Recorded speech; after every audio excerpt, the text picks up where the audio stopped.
Hey, what's up? What's up? Happy Sunday. Happy Sunday. Hope you all enjoying your day. Yes, it's September 9/11. So, a moment of silence for all the people who had lost loved ones on this tragic day. Whether where you are in the world, you may have some family members or you may remember this day. So, moment of silence.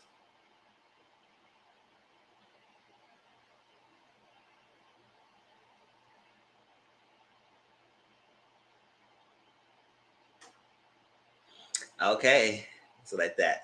I just want to give a little homage to that because I know today is a day. No matter how many years pass by, I'll still remember when it happened when I was in high school. Like, really. Now, I didn't see it happen, but I knew when it happened at real time when I was in school in lunchtime. Everybody was like, oh my God, what happened? And you just saw it. You just saw it. Plane coming down, crashing to it.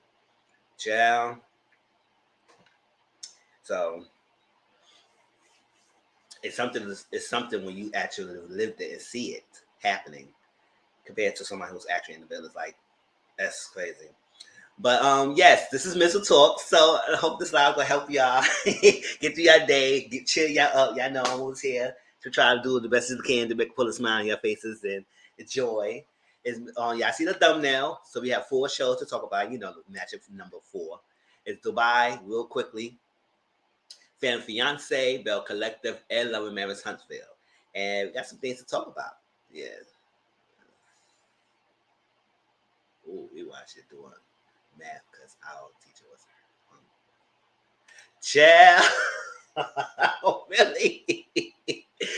Shoot. I remember when I was in lunchtime in school, and everybody was like, what's going on? Come on. We heard the announcement and everything. We went home, and we said, oh, my gosh, the plane came down. I was like, oh, my God. And literally, we saw it coming down. Tragic. So, you know, it starts with the show's update, give people more time to come in. Hope everybody's enjoying the last couple of things and then get back to the school year and stuff like that. So I know the numbers aren't right yet, but we'll get back to our groove of things. Let's play this little music.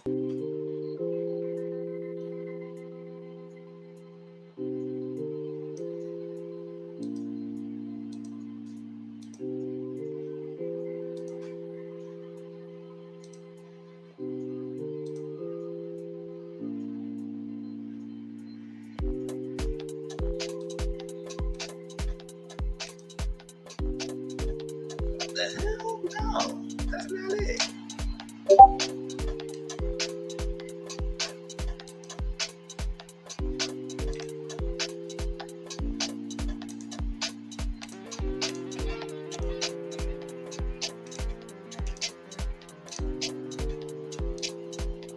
There you go. A little difficult today, y'all.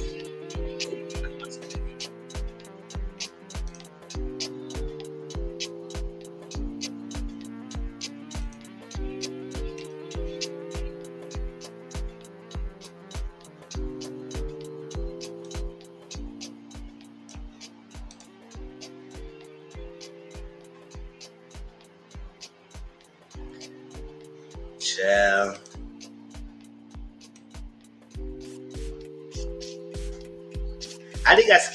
If I remember correctly, they sent us home. They sent us home that day. They ended school early that day. They sent us home.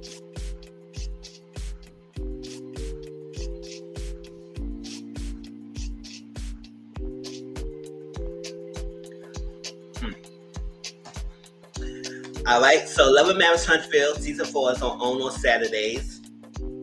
Yeah, we got some mess to talk about it. Even though the episode was all right, but it was some things that we can still discuss. Real Housewives of Atlanta season 14. Y'all know today is the start of the 3-part reunion. So the first part reunion we'll discuss next Sunday, not this Sunday, because I didn't. Today is premiering the reunion part 1. And why we got 3 parts? Come on now, I'm tired of these 3 parts. Shoot, they need to do this digitally. Put it on a website and let's watch all 3 parts at one time. I'm tired of waiting next week to watch it. Married to Medicine, season 9 until Sunday on Bravo TV. Belle Collective season 2 is on Fridays. Ready to Love Miami season 6 on Fridays on OWN. Family Fiance season 3 is on Saturdays, and we're going to discuss the recent episode of Family Fiance today. Married at First Sight season 15 is on Lifetime on Wednesdays. And I gotta catch up a couple episodes. I ain't been watching it yet lately, but I catch up on it. Maybe do a watch along on my Discord after the time. Queen Sugar season 7 is on Tuesdays. Now I saw the promo pic and I don't see Charlie on it. Is she still on the season? I didn't know that. I had an announcement that she left. You know the actor who played Charlie?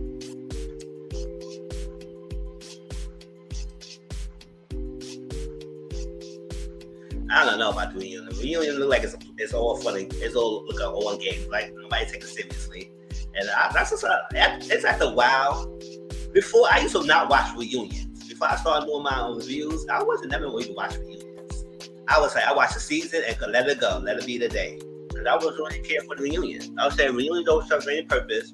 Go back to the next season and it's all over again. So it was like, but I was watching it due to the fact that I started my channel. And I said, let me start watching reunions. But then they started doing too much with the reunions.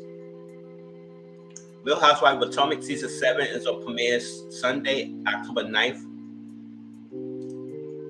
on Bravo TV. And yes, I will review the season, y'all. So just like I do Atlanta, I'm going to review Potomac. Real Oval season 4 premieres in October on BET. I put this there not because I'm going to review it. It's that sometimes I might watch along. So I might do a watch along on my Discord of the Oval.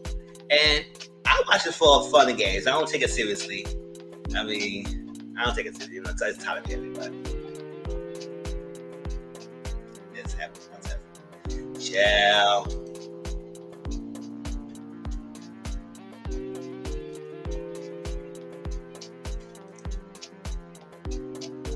And to other people, thank you for watching it and joining in. If you enjoy the content, please come in and enjoy the conversation.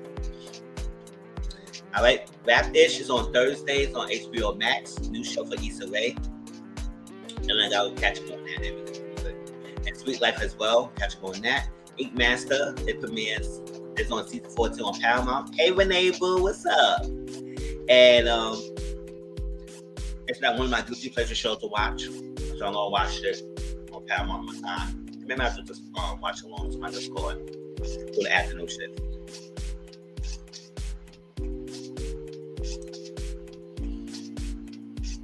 Movie night on Thursdays. Y'all let me know y'all still want me to do movie night on Thursdays.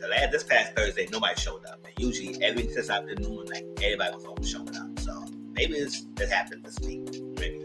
But I keep it on there. And if it's not getting no results, I'll probably just scrap it.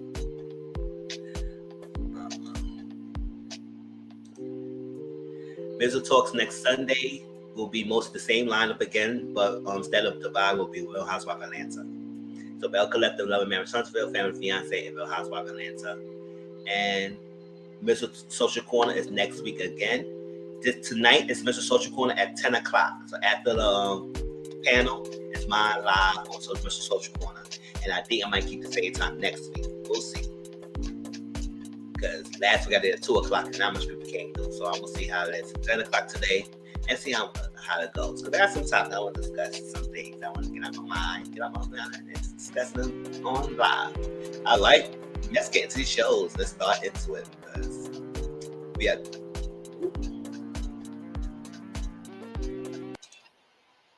Yeah, we got like a couple shows to review. There's a lot of things to say.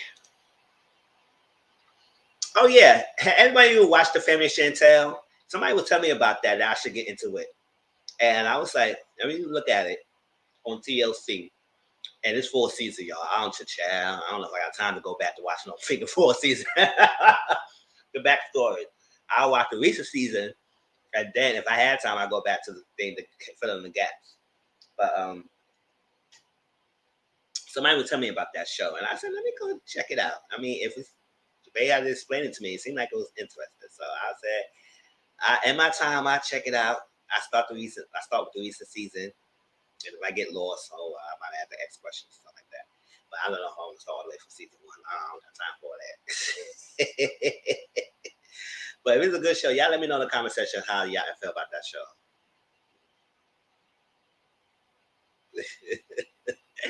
Nah, you had to watch them on 90 Day Fiance for them too.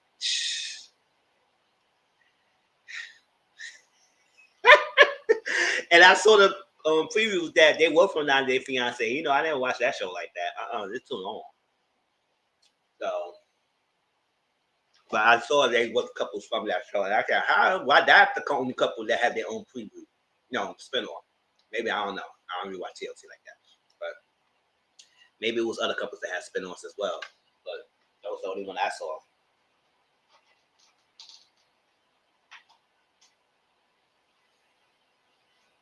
I give it a try. I watched the fourth season. I'm not gonna review it. I'm just gonna watch it and see what it gives. If I'm not liking it, I'll say, I don't like it. But I'm not gonna start from season 1. The hell, y'all had to give me a backstory because I'm gonna do all that. All right, let's start with Dubai. Let's get on.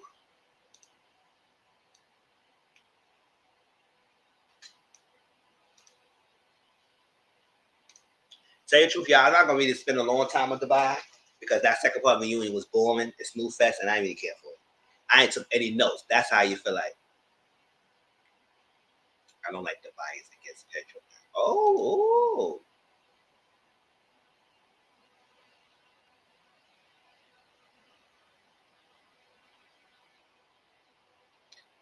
We might have had this conversation with Discord. I want to know what's going on. What's the bias? So I can put that in perspective. I didn't take no notes for the second part of the reunion. That's why I was so done with it. I was like, I don't know. I didn't take no notes. For me, that I take any notes when I know I'm going to talk about it. It was crazy. But what I got from the second part of the reunion is basically blah. The major thing, I hate when they brush past. I hope that Lisa, Sergio D, I hate when they brush past that like it was no big deal. Now they asked, if Karen Stanberry would say that to y'all, how y'all feel? They say, no, nobody want to be told to say that. Now I said, no, don't get booked with it. That was a disgusting comment. And then he becoming one of them. She said, no, I was talking to him. No, you wasn't. You was putting her mouth into your husband's penis. That's not no freaking talking to him. Child, well, you could try to spin that narrative with somebody else, but you're not spinning this narrative here. Child, I was like, don't do that. Don't do that, Stanberry. You know exactly what you said, and you know that was a low blow comment, and everybody was trying to say that to you. You will not like it. So for the fact that you said that to Lisa and everybody else in this panel, and y'all understand that she was behind Lisa's side. Everybody else said, no, nobody would like that. And nobody like, I said, no, buck up. I said, if you would have said that to me, girl, you would have got cursed the hell out. Like, don't play with me. Chad, if I ain't had no husband, you gonna see what's up. But nobody wants your freaking pubescence, adolescence kind of freaking husband. Nobody want that. I said it. So that's it. I hate when they bypass that. I was like, okay. They'll say, we wouldn't like that. I say, yeah, of course none of y'all would like that. But don't say act like it's so cute that she said it. And hold her to the fire. That was not a right comment. at all. And I was mad when I did my review on that. I discussed in my review too. I was upset. I said, no, you don't do that. I'm trying to act like it was a joke. It was no joke.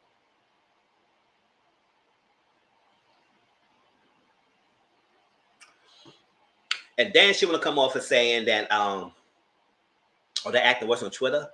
Yeah, they didn't get off Twitter because I don't know what's up with them. The show is done. The show is done. We don't need y'all anymore. It's out. Poof. Bye. Everything. The only thing I want to see is Ion with her model pictures. I remember the last thing I saw Ion with an elephant posing the model. And I said, you better live your life, girl. Yeah, I believe so. I do think even when you they refuse to hold each other accountable. Like, no. Put her mouth to the fire. She said that nasty, disgusting thing, and if she would have said that to somebody else in a different show, she probably got mollywop, or vet the hell down.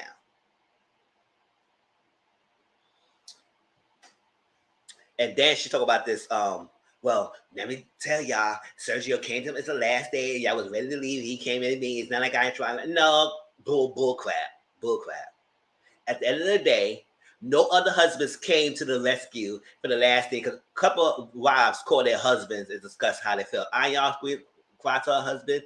You cry to your husband. Everybody had called their husband, talk about how they feel. So if Sergio would have been a real trooper, he would have called other husbands to come and surprise them at the girls' trip if he was really that dude. But that's not happening. You would have come for yourself because your girl cried. Understand anything. And he just come. I would say I was so disgusted when he came that girl. I said it's a girl's trip. It's a girl's trip. Even though it was a guy's trip, I said no. It was female coming up. No. If you go to do that, surprise all the ladies with their husband on the man on the trip. It was a guy's trip, and the woman want to come through, bring other ladies to surprise her husband. If you want to make it like that way. That way, that means one person don't feel, other people don't feel the type of way about it, that you the only one show up. And everybody else don't have their partner, and they would like their partner there if you would have came on and you don't say nothing about it. So she didn't understand why they would feel the type of way. Now, Brooks, who had the opportunity to tell her how she felt about it, she took upon and touched something else, and she ain't really touched on it. Even though she felt type of way about it too, as well. You was very vocal as much as Ion in the confessionals about how y'all didn't like that Sergio came up in that trip. But no, you discussed something else. I don't know what the hell you were discussing. I already tuned her out when she was saying, well, Sergio is their baby off. Yes, they are off.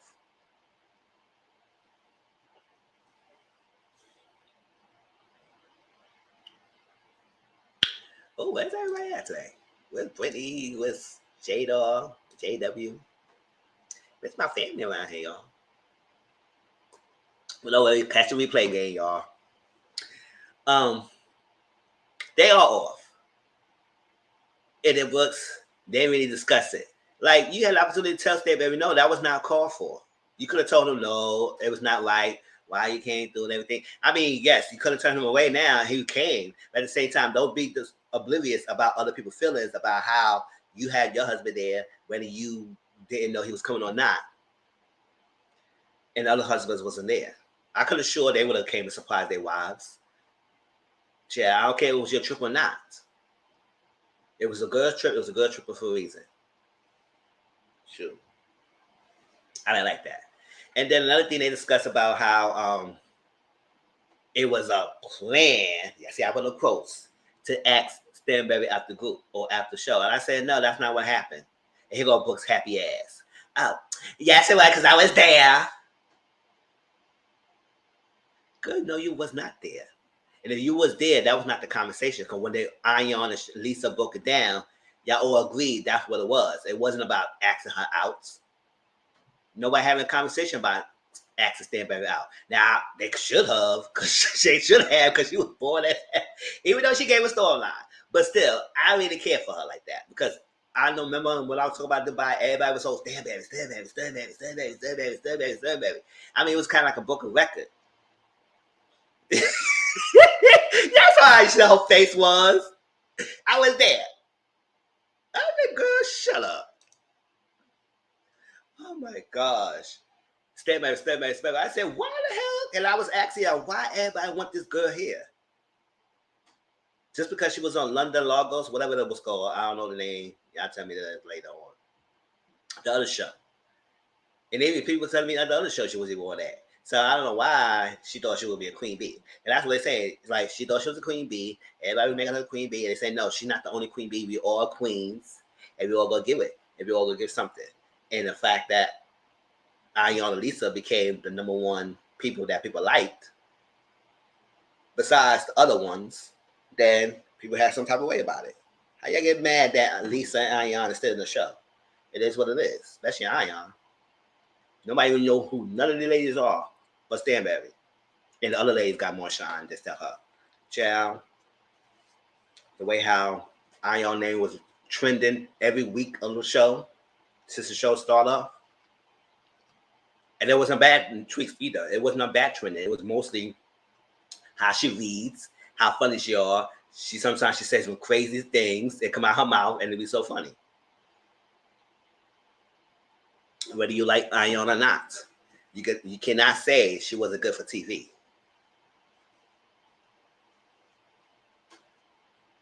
And even though her language isn't that great, she still come up with some ways to read down. Yeah, I believe they didn't want her on the show. I don't know why they didn't want her on the show, because at the end of the day, she, to me, was the breakout star. When she came out to her freaking tagline, they don't hate me because, what she said? And they don't hate me because I'm beautiful. They hate me because they basic. That's all I need to say. I said, oh, well, they basic. Because I ain't gonna tell y'all, she is who she is. Yes. And she's grand. And yes, it's that time she does misunderstood things. And she may take it, it's because of upbringing. Maybe she think that things that wouldn't cause an argument or misinterpretation, maybe she interpreted it wrong based on how she viewed things. So yes, it was elements in the show that she probably took things the wrong way. But at the end of the day, she owned up to it and she said she apologized. At the end of the day, that's a grown woman doesn't do. At that time, we cannot knock her feelings because that's how she felt. And then after you explain things, then I say yes, because even if I would say, Ayan, you did took it the wrong way. But at the end of the day, the only part I felt like she took the wrong way was that sit down. Yes, granted, I really can't stand baby like that. But yes, Stan Baby wasn't really calling for her like that at that sit down at the trip. She was trying to be on her side, but Ayan felt away about it. But I understand what she said. You kept asking me what I'm doing, what I do. Maybe she thought that you were trying to take a dig. Hey, Auntie Mama Boo. What's up? So I was like, even though she may say some things the wrong way, but at the same time, she don't let it get to her that much. She just brush that off and move on to the next. And she speaks her mind. And that's one thing about it. Even though you may not understand her sometimes, she speaks her mind. And that's what I love about it. Now, they also talk about how, so no, it was no talk about getting Stan Baby off the show. They were saying that Stan Baby is not the only queen, and we all queens, and we all could do something in the show, and we could bring something out. And they proved it. And that's what it was. So I don't know who was going in your ear telling you that yesterday, because I was there. Maybe that was that freaking girl who told her that. No, damn well, that's not the conversation. Why are you bringing this? Whatever. So, they also discuss, what else they discuss about?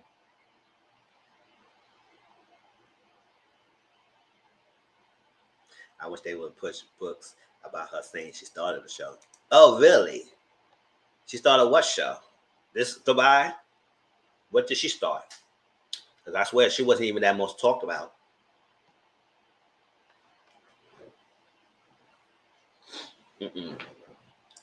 Oh, yeah, I know what I was going to say. They also talk about how Ayan dressed at Stanberry's engagement party. I said, listen, you told everybody to wear all white. So you had to know that somebody was going to do something. And then you going to tell Ayan, who always come out to every freaking scene, over the top dress. It's not a scene go by when Ayan was not over the top dress. And it was not a bad thing either, because she was slaying her looks. Even the reunion, she slayed down. The reunion, I think she slayed down. She did a little less than what she used to do. Because before, in the do after show, she was going on the top. The reunion, she kept it simple, but even though it still was nice. But she only came with a bodysuit with a train on, with a blonde hair, and you act like she spelled the whole thing. She had a wedding dress, like she was getting matched. You just like that she figured look better. That's what it was. You came with the figure cowboy boots, crunching the figure sand, that disgusting ass boots, with your dress, and then figure $1 million necklace. I said, how that match? Oh, she was the first cast that got the others. Oh, okay. Oh, more than Stanberry, who everybody named her as the freaking focus point to get everybody else together. That's grandstanding books. Yes, for her to come with a figure bodysuit with a train on, this because she said it was more about the train and the blonde hair. So you try and say she's trying to look like you? No, she can no one look like you. And I like how Ion stood her ground. She said, "Listen, I don't matter what I'm going. I'm not being humble with nobody. That's who I am. I'll go over the top. I dress to the nines, and that's what I mean. But you don't like it, or you don't like it. What you want me to do?" She said what she said.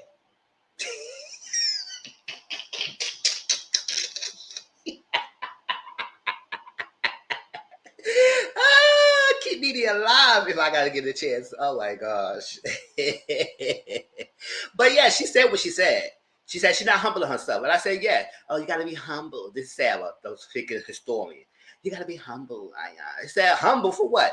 I'm not being humble for nobody. What I need to be humble for. And I said, I know that's right. I always want to humble your figure personality, to humble your way how you dress. No, everybody know in that figure cast that Ion overdressed. Not overdressed to the bad way, but she dressed to the nines, dressed to the guards. And she looked good in it. So you gonna invite her somewhere. And she said, well, everybody's etiquette know that you supposed to dress down to the bride. F that. Tell me, oh, wear all white, I wear what I want to wear. Everybody know who the bride is. Their focus should be on the bride. Now, their focus on Ion, that's on them. Get my face.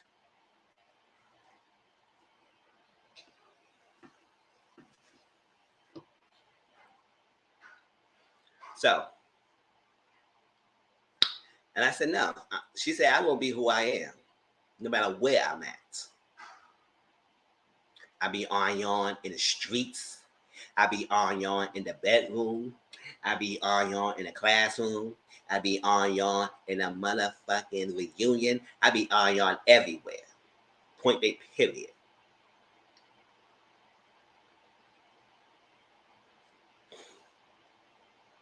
Well, I wouldn't tell folks all white and they're white whites. And then you wear basic white. Like you wear the freaking child. Like, and then you look like wait, because I was like, y'all was not the only one who outstaged you, girl, because it was a couple of people who dressed. Now they wasn't shown as Iron because they were the cast members. But I was looking at a lot of people, the ladies in that figure show. They look better than what figure Stanberry was looking. That figure cowboy boots on. I was like, what the hell? I mean, I know it's sand out there, but there were people who wearing shoes. They had no cowboy boots. There are people who did have cowboy boots, and I said, okay, whatever. If y'all want to be the dozen wear cowboy boots, y'all can wear the cowboy boots. But don't come out here coming at the Ion because she wore the blonde hair and a nice train and looking good and having a good time. Everybody was looking at her and trying to create this figure drama. Like, oh my God, why she trying? No, nobody's there. We're trying to complain about it. You was the only one who was upset about it, child. Even some of your friends was like, oh, Ion, she was nice. Mm-hmm. They ain't said, oh, why she came out there trying to shut up. And then he said, you gotta be humble, Ion, because you know you're supposed to, it's etiquette. I said, shut up.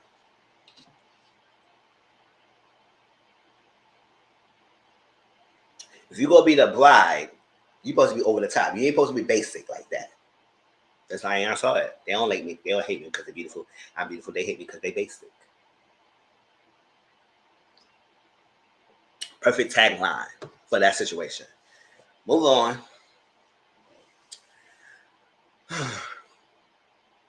Brooks and Nina got that going back and forth, because they know each other the longest. No, it wasn't Brooks and Leah.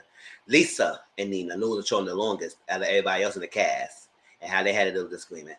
After all that's said and done, I understand what Lisa's saying. Like I had a preconceived notion on Stanberry because what you told me about this lady, and then you go to turn around and become besties with the girl.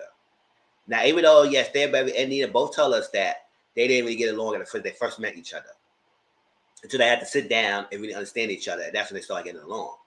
So that's what Lisa was saying. Like, listen, I knew you before I knew her, and you was telling me how she is. So I was treating her, even though I should have formulate your own opinion about her, even though she probably had her own interaction with Stanberry from that. But on top of what you was telling me, and then my own interaction with her,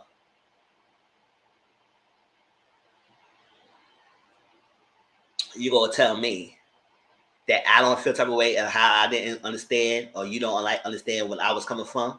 Nina, you was knowing exactly what's coming from. You knew exactly what you were doing, telling Lisa stuff about Stanberry when she's your friend, and that she had the same kind of interaction based on kind of some of the stuff you probably was telling her. And that's what she was getting grabbed. And then y'all becoming good friends. Child, yeah, that cool fake. Yeah, that's cool as fake. Oh, in her face.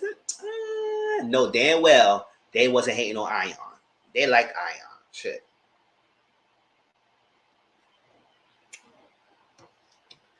Sure. So other than that,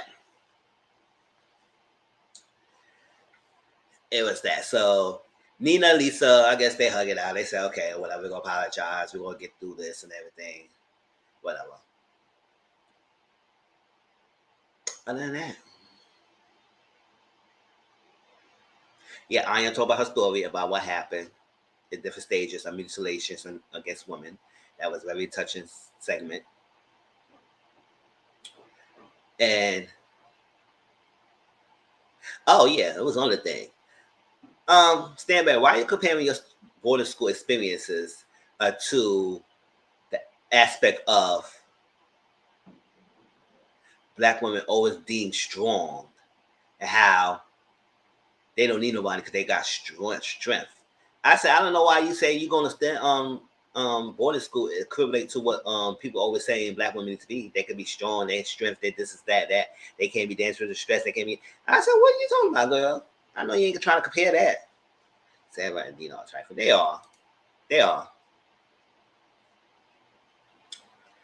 I said, you going to boarding school, yes, as tragic as it is, as nothing compared to what people always saying Black women to be. Oh, they can take it.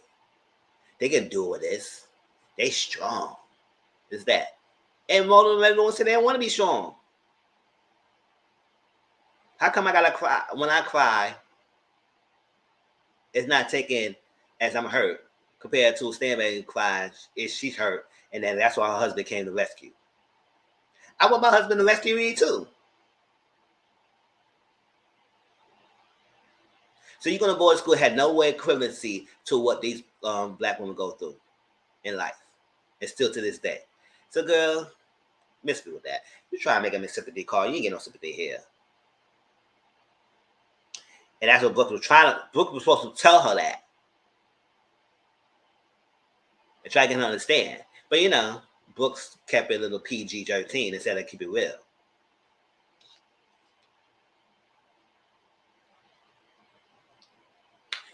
And then lastly, before we move on to the next thing, unless I missed something else, they changed gifts. They changed gifts, and the only best gift I saw so far was Sarah book a trip for her books. I said, okay, I would like to go on a trip too. Yeah, books want to connect. That's what I'm saying. Get out my Facebooks.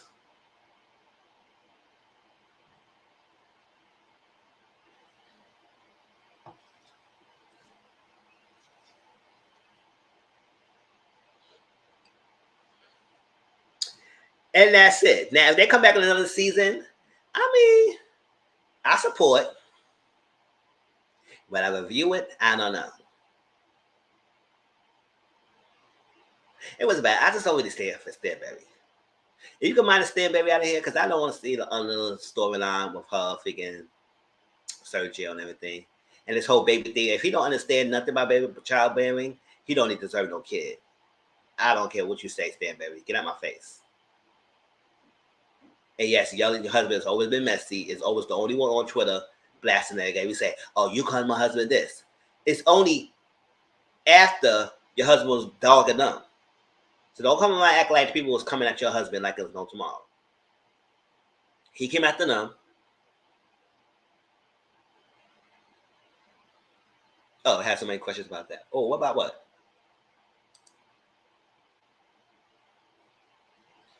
And then they respond. So don't act like your husband was not here being a freaking Sergina. Like I said, if he become a housewife, and listen, let him be a housewife, debunk one of the ladies and let him become a housewife. Because he was on one.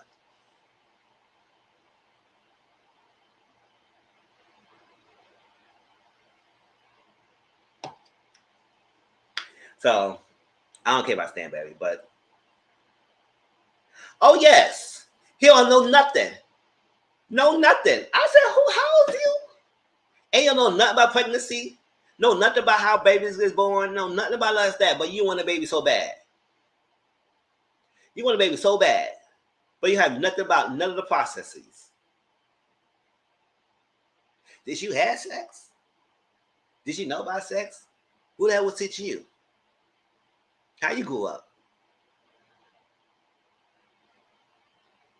Because I don't understand how the hell you want a baby so bad with Stanberry, and she probably want to give you one, and they also got to teach you at the same time. I said put him in the classes. Put him in the classes and let him learn. Because he's not touching this kitty cat till he know what the hell he know about pregnancy and stuff like that. The fact that he don't know nothing, not one thing, you get on television, you don't know nothing, but you want a baby?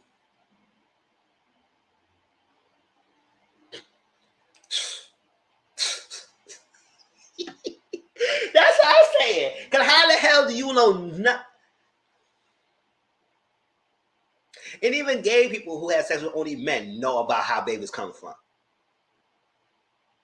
You wasn't inquisitive? You wasn't inquiring with your parents about what babies coming from? How they all made?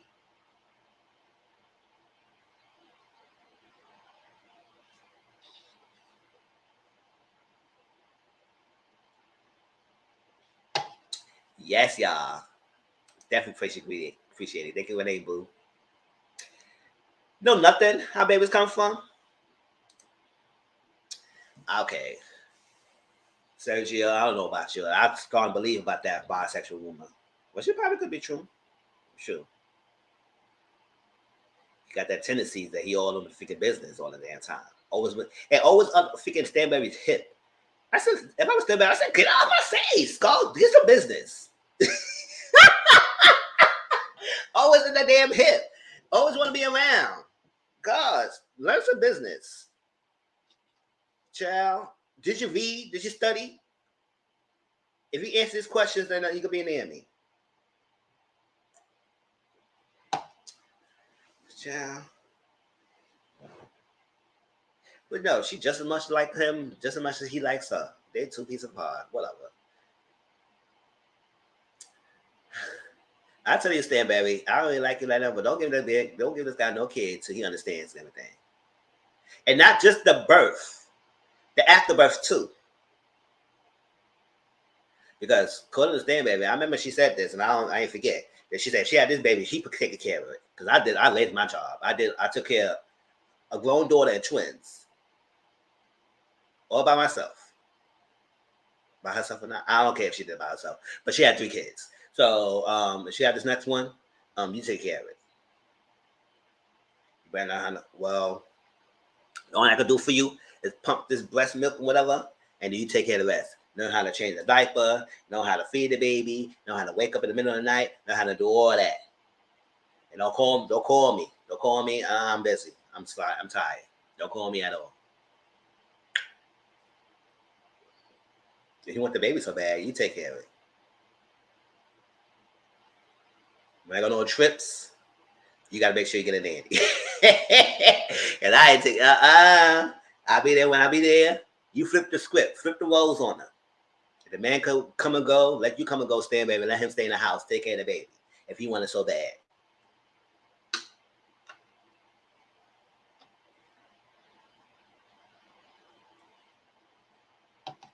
All right, y'all.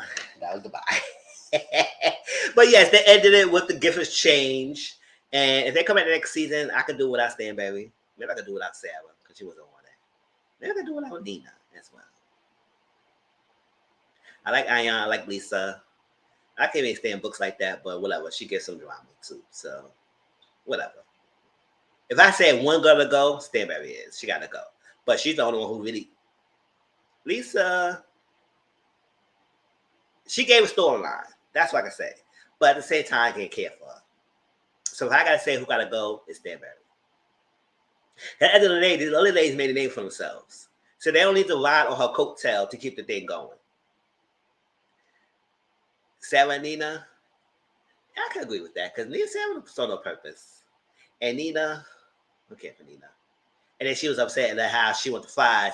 And knowing that you was being a diva because you went to fries, knowing that it was no fries, served at the freaking venue, but you want your french fries. She said, no, I ordered from the restaurant. No, girl, you was persistent. What restaurant you ordered from? Because I ain't seen no freaking call. Or you want an Uber app? With a Seamless? Grubhub? What you doing? Yeah. Yeah, storyline wise, they're able to give. So they might keep her. They can keep Lisa. They can keep Ayan. Maybe they could books. Sarah, come and go, because I can't stand her story in behind. And Nina, yeah. So all those three could get chopped. That's what I say. Others will come and then we'll see how it goes. So they come. And if it comes another season, I'll probably give it a try again. Because it wasn't bad. It wasn't bad. It was a good thing first thing. But all right, that was goodbye, y'all. If you got anything else, y'all put it down in the comment section how y'all feel about that show. And next Sunday, we'll talk about the first part of the reunion of Atlanta. So let's stay tuned for that. Next up is Family Fiance. Let's get that going. All right.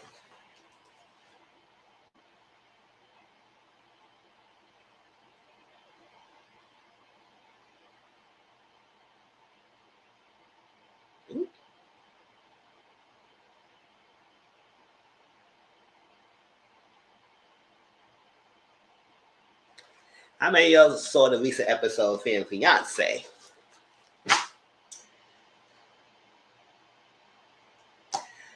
All right, y'all. It was another good episode, so we're gonna break it down if y'all did not see it. So hopefully, you catch it. This is a thumbnail of the couple. This is Jackie.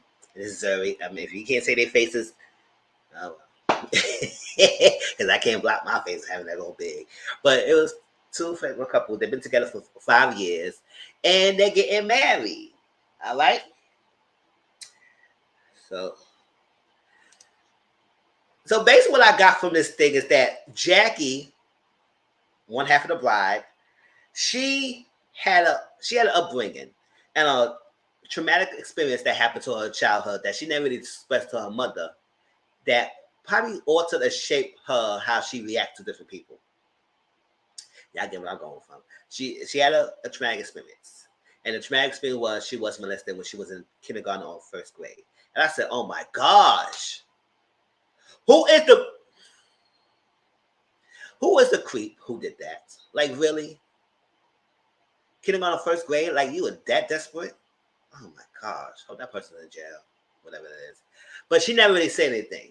She kept it quiet. She kept the hush out this whole time. So how she's grow up, she's started to feel of things of mistrust, of abandonment, of things that she may attach onto and hold on to, and then we lose that, she lashes out. So that's what we're seeing from Jackie in this episode, that because what she was going through, she behaved in different ways that was not pretty in the eyes of the viewers. And people might get turned off. and say, "Oh, you using manipulation tactics, you doing this and that," and because people might not understand her backstory, but even then, you had to get some healing, and then I don't think she never really healed from that, or really get help of covering the traumatic experience that might affect her who she is now. Now, we did know that both Jackie and Zoe families have not met each other. Now, Zoe family accepts Jackie. They understand they met her and everything. They like Jackie. But Jackie family, they really not really know Zoe that much. No, they probably do. Jackie knows Jackie do know Zoe. It is that. It is what it is. But Zoe family is straightforward and everything, and they tell as it is. And we'll see how that goes later on. So they explain the story about how her relationship with her brother is faulty. Because Jackie and Zoe end up staying, they living together right now. And I guess they stay in an apartment. And I guess it's the apartment that her brother Justin and her sister-in-law, Jackie's brother Justin and her sister-in-law, Ashley, was renting or had. And they wanted to move to Florida. So they decided to give the apartment to Jackie and Zoe. But Jackie said, the only way I would take over if my name was on the lease, because if the name was on the lease, she had ownership. But until then, they didn't really do that. So they kind of reneged their promise or their agreement. And Jackie upset that because she said she was told that she had 30 days to get out of the apartment. Now, who said that? What was said? That's that. Come to find out. What was said? We get that in a minute. She said she got 30 days to get out. So she felt something about that. So families go meet the first time because they never met each other. I know, I guess each prospective families know about the couples and everything, but the families, both their families haven't met each other face to face for all this long time because it's gonna be chaos, whatever. And I guess because not giving Jackie a name on the lease is a sense of control, because Jackie felt like her sister-in-law Ashley is on one. She doing the most, and even though I do feel like Ashley was going on with her this episode, I said, "Why are you so vocal? Why are you the main involved one? Like you was the main vocal of the freaking family than everybody else." So I don't know why you so involved. You know, only a sister-in-law, and then the freaking Jackie brother sitting there being on mute. I said, "Can you talk?" Even though Jackie had her demons, but y'all freaking wife was not all that innocent either. But we move on for that. So Zoe brought her mom, her sister, mom Carolyn, sister Darylyn, and her friend Franny. And Jackie brought her freaking mom, Jennifer, her brother Justin, and her sister-in-law Ashley. So she said she had to tell her mom something that she never really told her, and I just explained to y'all what happened. She was molested when she was young, but she never told her mother that. And, you know, Tracy always gives them some tasks to do. It's a 3-day process. If y'all don't know family fiance, if a family get engaged, couple get engaged, they bring their family for 3 days to hash out any differences they have, any conflicts, and at the end of the process, they decided they want to get their blessings from the family. Whether based on the blessings or not, the couple decided they want to move on with the wedding. They're going to put a pause on it, stay together, and not go forward with the wedding, or they just end the relationship altogether, whatever. It's always different outcomes based on what happened from the show. And so Tracy gave them task the first day. Zoe's task was to face your fears and address any concerns that their family have. And Jackie had to do is, what's your plan? And she will say what her answers are, and they're gonna say it's a good plan or they need to work on it. Okay? So that's that. So the family meeting, most of them are saying that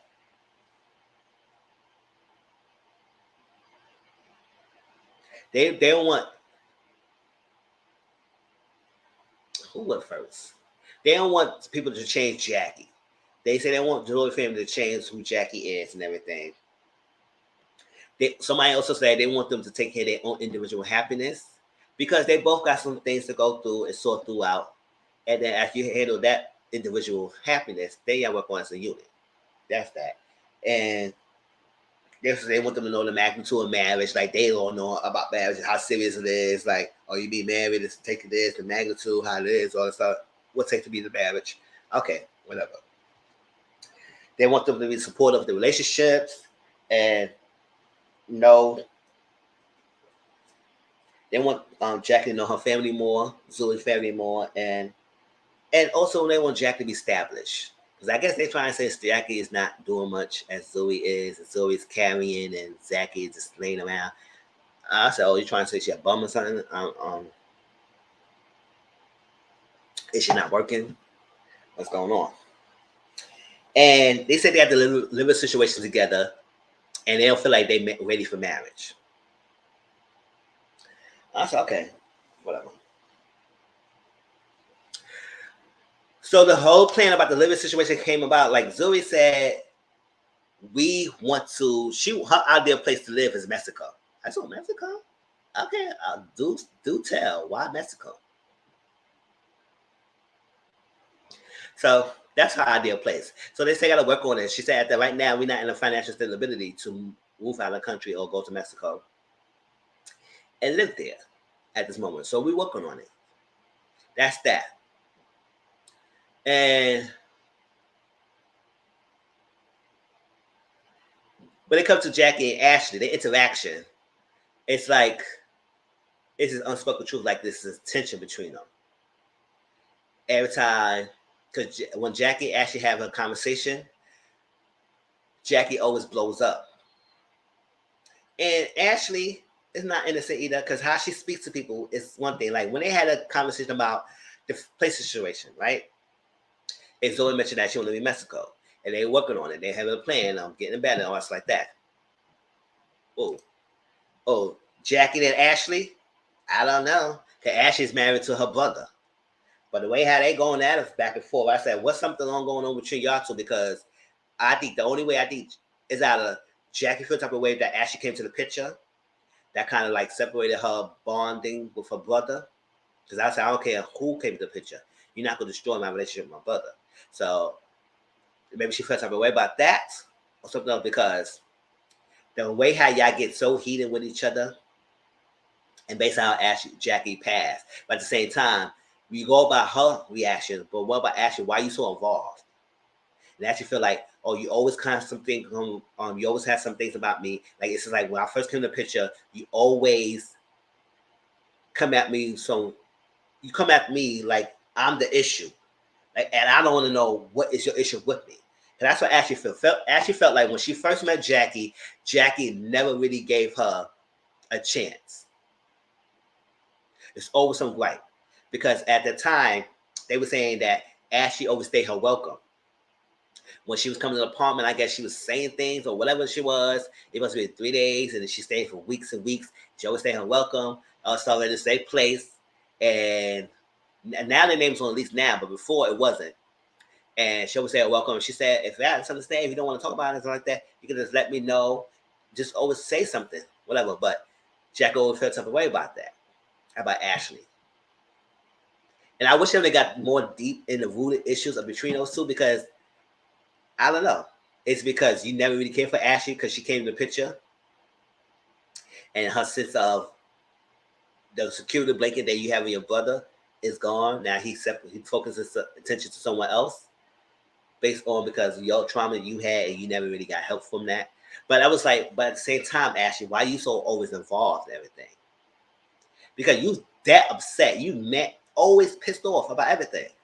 So when Zoe mentioned that she's working on things of going to Mexico and having income levels like that, she said, "Oh, why aren't you in Mexico?" This is Ashley. Why aren't you in Mexico? Because do you know the place in Mexico? Do you know the cost of living? This and this and that. I said, "Gosh, girl, why are you questioning like you're a figure teacher? Like, what you trying to do?"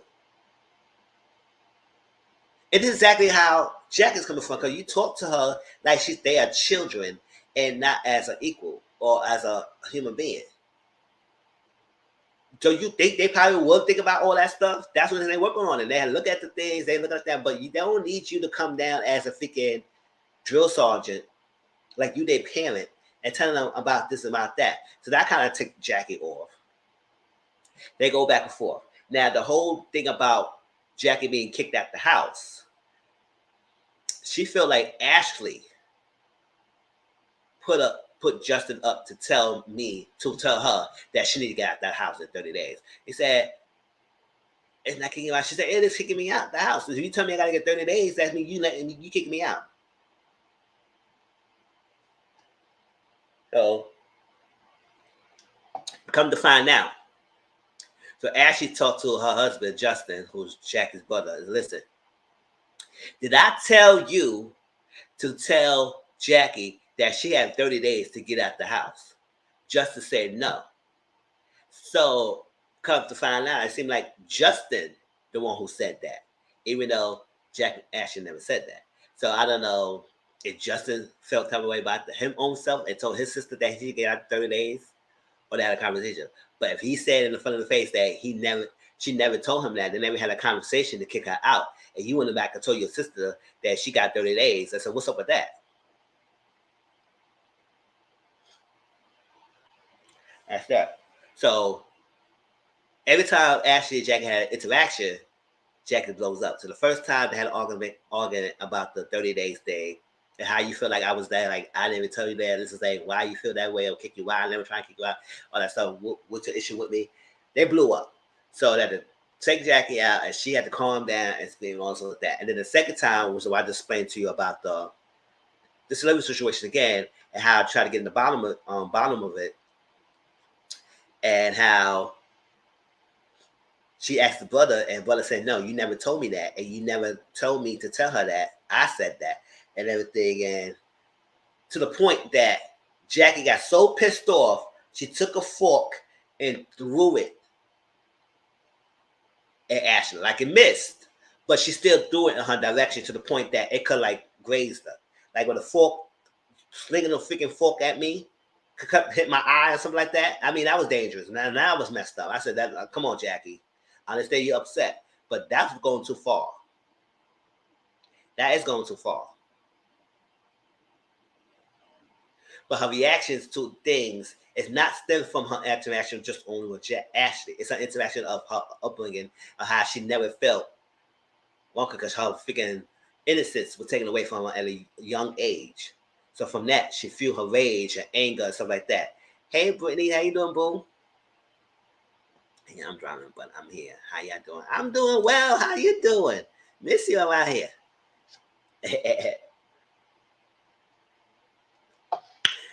So, because how she grew up in the house is this, because like I understand that because growing up, I do have, I said like growing up watching abuse and everything.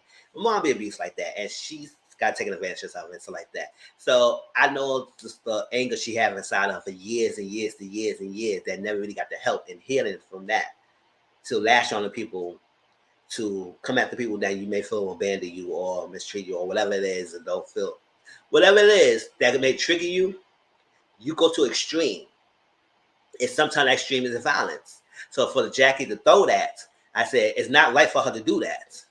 But we have to understand how she come up. But so at the same time, she's literally being held accountable for throwing some objects at somebody just because you felt type of way about the person.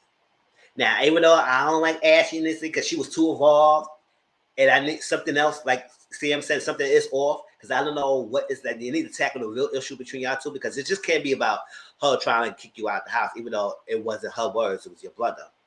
That's one.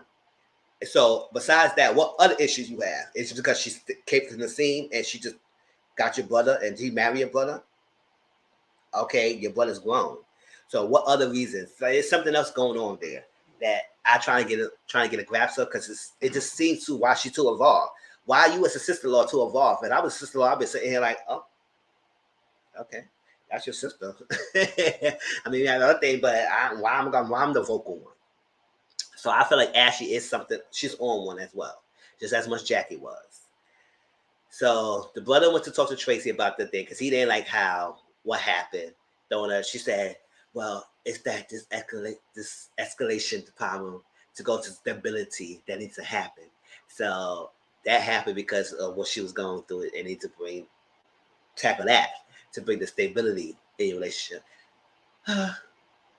Yada yada. Long story short, is basically saying that what she was going through and how she grew up, it caused that reaction that you might not understand.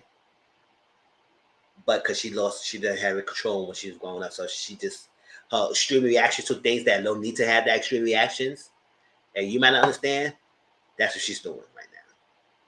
Until she get that, until she gets help, it brings clarity for everything else that she's interacting. Because some things might not be present, that she might create a freaking mindset. Because Ashley, I think Ashley's saying that Jackie is creating things in her mind that's not really true about me, and then she lashed out on me at me. But at the same time, Ashley, I just her disposition sometimes still don't seem right with me. So I said I can't go on 100% on Jackie. It's something about you too, but I understand. So Tracy told Jackie to sit down with a therapist, a trauma therapist, a trauma expert, and Dr. Wendy, and they sat down and discussed. And that's what she really finally told her mom. And she said her mom always asks her, "Are you okay? Are you okay?" Completely always asks her. Now I know throughout her time, her period of times in her life, her mom always asks Jackie, "Are you okay?" Because I guess she's might sense something that she's not okay, but Jackie always says, "Yes, I'm okay. I'm okay." Her reason for not telling the truth is because she wanted to protect her mom. She didn't want her mom to feel like she was at fault and this and that. But at the same time, you making that your mom's story. What about you? Everything you say, you want to protect your mom, you do this, that. It's all about your mom. But that's not your story. Your story is about something happened to you and you were violated.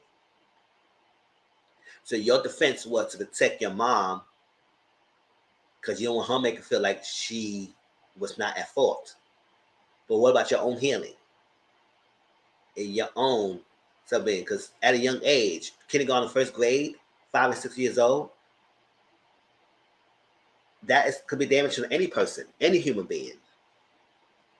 So you have to get that. So when she told her mom, the mom broke down, she cried, she held her and everything. And he said it's not the act that Tracy's the doctor told her it's not the act itself that's heinous, which it is, but it's someone's response. Because to be honest, yes, it's always the person's response that may trick you to go out, spiral of control. Because if something happened to you, yes, the act itself is heinous. We gonna forget. We not gonna knock that out. But if you finally build up the courage to tell someone, and that what person response is to say you lying or get out my face, that didn't happen. 9 out of 10 times their response is more damaging than the act itself. Because now you realize you can't trust no one. I finally spoke up. I finally told my truth, and I finally want to get somebody to understand me and protect me. And then I went to you, and you tell me I'm the liar. Get out my face. That will completely destroy someone's trust in people, and because of that, they create destructive behavior. That's why sometimes I tell people when somebody's going through things, believe them at first. Then after you go through the investigation, then you find out facts, whatever. But you don't never want to create that mistake of telling someone who have been abused or molested or whatever that they're lying. That's the worst thing you should do. Just believe them. And then after a while, then you investigate, then you see what's up. Because they want to trust. Because their first sign of trying to trust the people is by telling someone. And then you break that trust by dismantling them. That's just damaging. So they grow up with disruptive behavior and being become adults, teenagers like that. And that's crazy. Thank you, CM. That's crazy. So at that moment, Shaka felt safe with the mom and everything. And at first, when I said, "Mom, you crying a lot more than Jackie," and she's the one who hurt. But at the same time, I think she felt something bad because parents always want to protect their children, and no one felt like they failed or protected them. But at the same time, you gotta understand that you protected them is by being there, because you're not gonna be there 24/7. You protected them is by being there and being by their side. So they open up to you and they tell you things. You act on it. whether the outcome comes in your favor or not. Just like, for example, that when Vicky Tank told Melody about what happened to him, and she went to the lawyer and got an investigation. I know how Martell's pissed off, but still, if she would went out, if she would did this something different to Tank and told him that, nah, your dad never do that. I don't know why you say that, get out my face and everything. You know what could have done to that boy? He will forever hate his mom. So it is what it is. Everything. So that was that. They happy. And then she had sat down with her brother and stuff like that. I wish they could have built deeper with the brother too, but it's not figure 45 minutes, how much they could give us.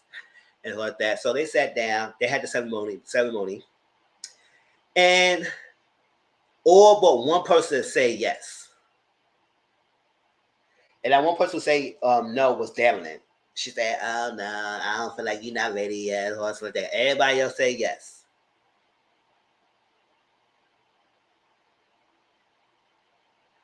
That's him like, sir.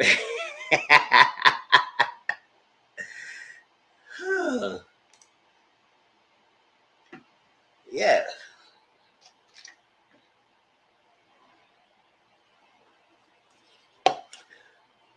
But Martell didn't understand that. He didn't understand why Melody did what she did. She did what she did because she believes her son. Point blank, period. Like Ann Penwood did. She believed her son. Whether you like it or not, that's on you. Oh well.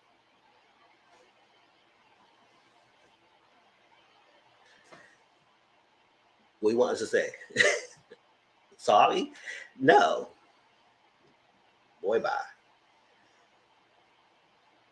It would have had a different scenario if she would never believe them. But she did.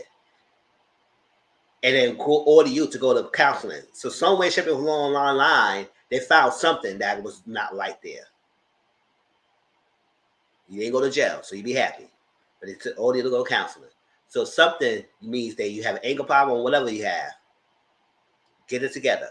But it's not about Martell. I'm just making a comparison, y'all. But yes, all but one say yes. And they're working on it. They're happy. They have a house together, everything. But the relationship with Ashley is still non-existent right now. Even though Jackie apologized to Ashley and they made up, whatever was like that. But I said, why she don't apologize? Ashley should apologize to him, but whatever. That's the scene. The recap at the end saying that their relationship with Ashley is not good. So she's not existent. They haven't talked since. I said, okay, I guess it must be that Ashley then. That's out of here. Shoot.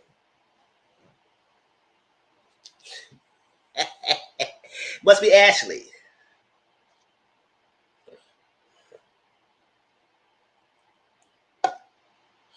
But that was Family Fiance, y'all. So I hope y'all enjoy that. And like I said, the main thing about that was the trauma and her response to things. But I feel like that's just a law was on one. She was doing the most. And at the end of the day, I don't feel like it was not much deal between those two that people had an issue with. It's just that the individual struggles they had. And they feel like Jackie needs to speak up, and she don't say nothing. And Zoe had to go fixes things and try and get things together, and also and put more burden on Zoe. But Jackie don't say nothing. She not speak her mind, and she don't say things. So it's like that's what it is. But as together, they decided to get married. I feel like as Jackie and Zoe together was good for each other. I think their only struggles were about their own individual families. That's what it was. That was Family Fiance, y'all. Hope y'all enjoyed that as well. Like I said, if y'all don't watch the show, I'm here to skip y'all. Like I said, I like Family Fiance because it's like to watch this thing. Even though sometimes Tracy could be a little bit, and I don't know, but a lot of people saying the criticism that they gave Tracy McMillan, the expert, is that she could be a little bit misogynistic. Not to the point that she just kind of melodified more, and she always harming ham on the women more than the men. I don't know. People seeing that, and I started to look like that. I said, man, she does do a little calm down harder than the woman than the men. But at the same time, I still like the show. I don't know. It's like they want to give this man more grace than their freaking women. Okay. But some women are delusional, but it is what it is. But I still enjoy the Family Fiance. And let's move on to Belle Collective, y'all. Hope y'all enjoying it so far. Put the thumbs up if y'all enjoying this live. Oh, man. Who was on Belle Collective? That was a hot mess. Chill.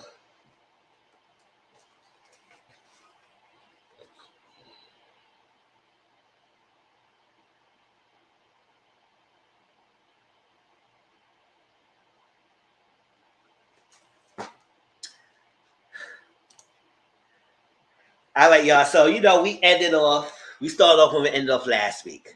The sistervention, right?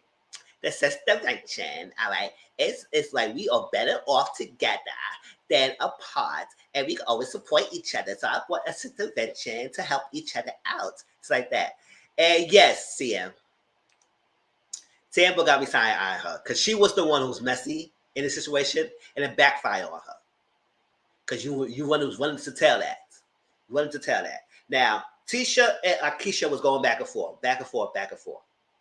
And it was ugly. Tisha said, I bought you to sit at this table and you shouldn't respect me. And Akeisha said, yada, yada, yada. Now, Tisha just said something that was kind of like, okay, Tisha, you a low blow. I know you're upset, but there, girl, you was deep. She was saying, well, you were born to the family that nobody wants you. I said, who the hell? And why you would know that? Now, Akeisha did bring a story about how when she was born and everything, I think her grandma, somebody raised her. Her auntie raised her. I think she said her auntie raised her and everything. And her biological parents didn't really raise her. And her auntie had to adopt her, whatever it was. And stuff like that. But she got wealth, generational wealth, whatever. Family income, whatever, because she's been grandstanding. Oh, my father this, my grandfather that, my this is that, and this is that. I got ABCs, I got all stuff like that. I got 1, 2, 3s. I got y'all know that. Y'all know all that stuff she was doing one up her. She proud of that. Maybe that's her own homage to keep her the lineage that she had to be grandstanding for something that she deserves to have. For Tisha to go around and say that you was born in a family that might want you, that's kind of low blow. I know it's arguments, and there's no rules of arguments. People go low. But I would say, dad, girl. I was like, Keisha, you could have came back with a clap back. And you would have been for 17 years that still don't want you. Not only you. Child, you know how I would have cut her deep? She would have been, she wanted to fly across that table because Tisha's an easy read. Girl, don't come after me. She would have been an easy read. You would have been her that still don't want you. Not only you, after 17 years, that you still following her like a puppy dog. That's on you, girl. So I would have came back at her so quick, she would have had to cross up that table. Belle Collective would be a Belle Collective, the hip hop Belle Collective edition because it would have been fighting. Don't come to me. Don't tell me somebody don't want me when I was born. You don't want a man that wants you yet. Child. Follow behind you. Following you. All that stuff. And he's still in the intro. So what are you doing? And you invite him to the freaking charity event. So what are you doing? Good. If you're not going to leave, you better stay with the guy. Or this theatrics.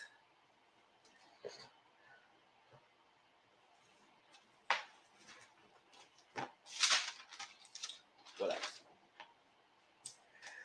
So, but then Atisha was calling Akeisha all kinds of bees and stuff. I said, damn, you going over the bees? Like, you that pissed off? Okay. Because Akeisha ain't called you out your name once, not even once.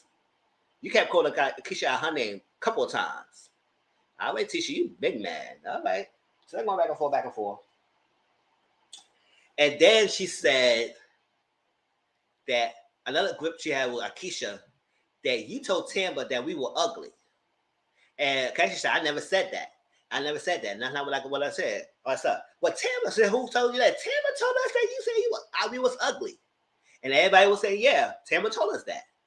They even got Marie on a freaking FaceTime, and Marie was not even there. Now, Marie didn't not mess up this intervention, but maybe her Marie spirit was there. maybe the Marie Monroe spirit was at the freaking convention. But she was there, and they got her name, and she said, yes, you told us that. Tamba told us that you said we was ugly. So Tam was upset. She said, no, how am I saying that? No, you told me when we said that, we was having a conversation, I think it was a couple of years ago, whatever it was, that said, oh, where the pretty girls are freaking Jackson? Where the pretty girls at? Something like that. Now, whether she said along the lines that girl was ugly, but I do believe Akeisha said something in that along the lines to Tampa. But it was only to a vent to Tampa, to say something to Tampa, and she never thought that Tampa was going to go back and tell that. She never thought that Tampa would go run tell that to other group of ladies. And the other group of ladies find out what Tampa said. And then Tampa go around and tell Akeisha that she never told the ladies that you said they was ugly. I said, Tampa, so what you doing here? So Sophia was like, I seem like Tampa's a little messy one because now she's going back and forth between two teams, and now it's all backfire. I said, I like Sophia. I see what you. I know Sophia's so Gucci. I don't really call her so Gucci. I call her Sophia. It's like that. So Sophia said, okay, Sophia. Yep. It was Akeisha fault or Tampa fault. Because I said, Tampa, it's your fault. Because you went into that. Now, I do believe that Akeisha said something. But to the effect, calling them ugly, I don't know. I do believe she said that. But she didn't think that Tampa was going to say anything. Because, you know, girlfriends talk to each other. And they don't really go out and run tell that. But your fault is to tell Tampa anything about that.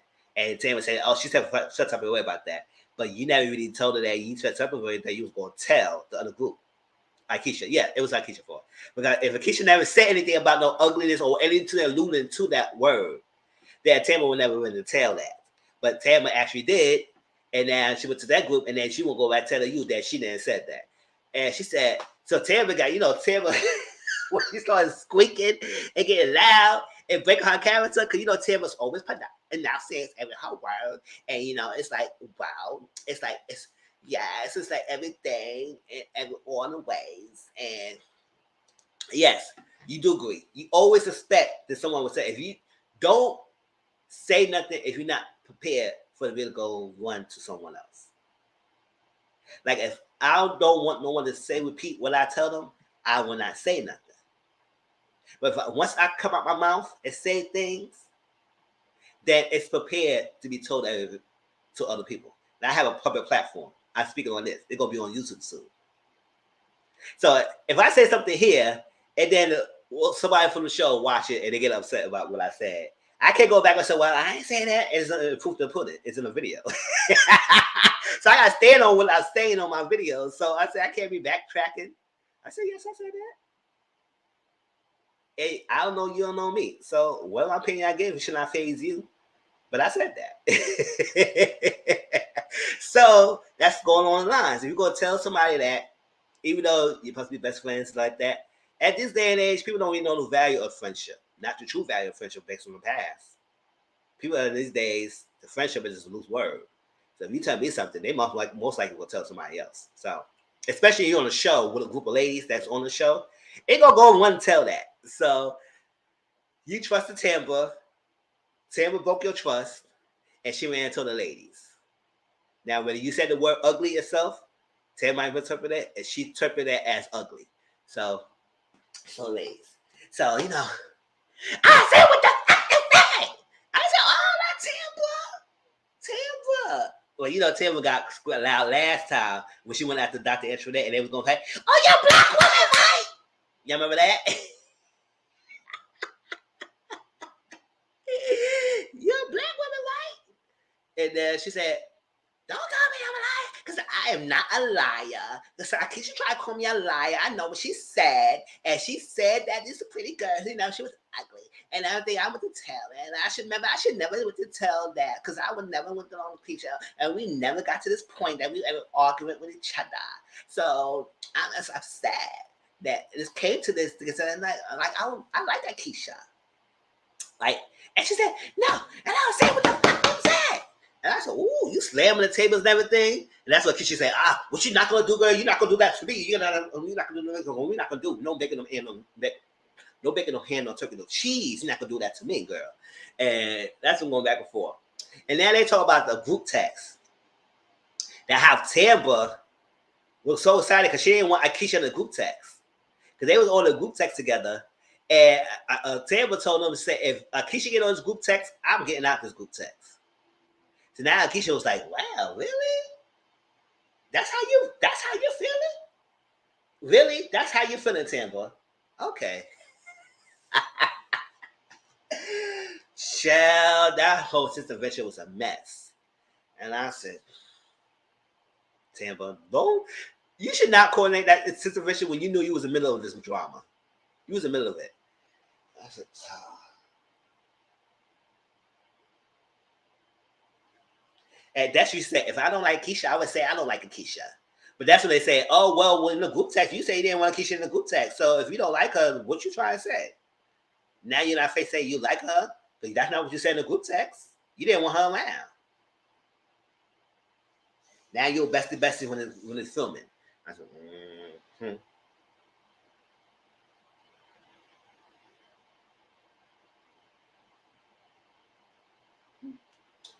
All right.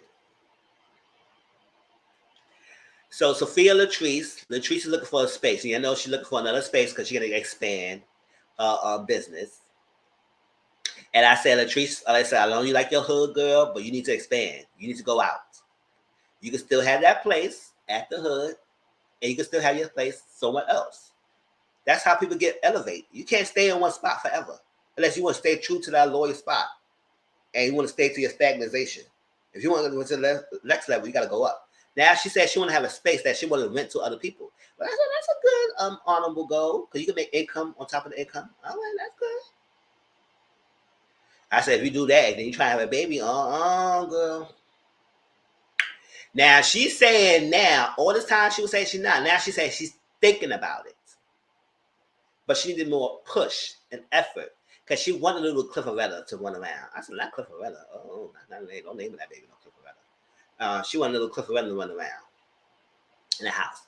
But I said, Latricia, do you notice that he gonna make you want to? He's doing that because he want to ground you. And then he said, "Oh well, you know you gonna have a baby tied around your back when you gonna do all this and stuff like that." Basically, trying to calm you down, girl. So the fact that he got 5 kids and 1.1 of you, girl, no, I got 5 stepchildren. I don't need no more.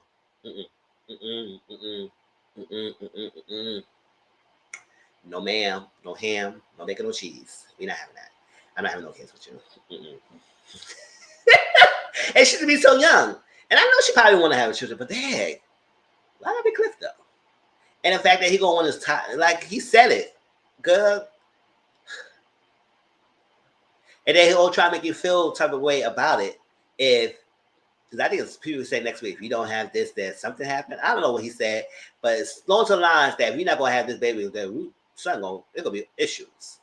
I said, oh, so this is what we're doing here. I said, first of all, I don't need you, Clifford. The fact she made Godless Beauty her multi-billion dollar business, whether you invested or not, whatever. She built it from the ground up on her own. So, what you threatening her for? Like I said, if Latrice want a baby, she gonna want it because she want to have it, not because of you.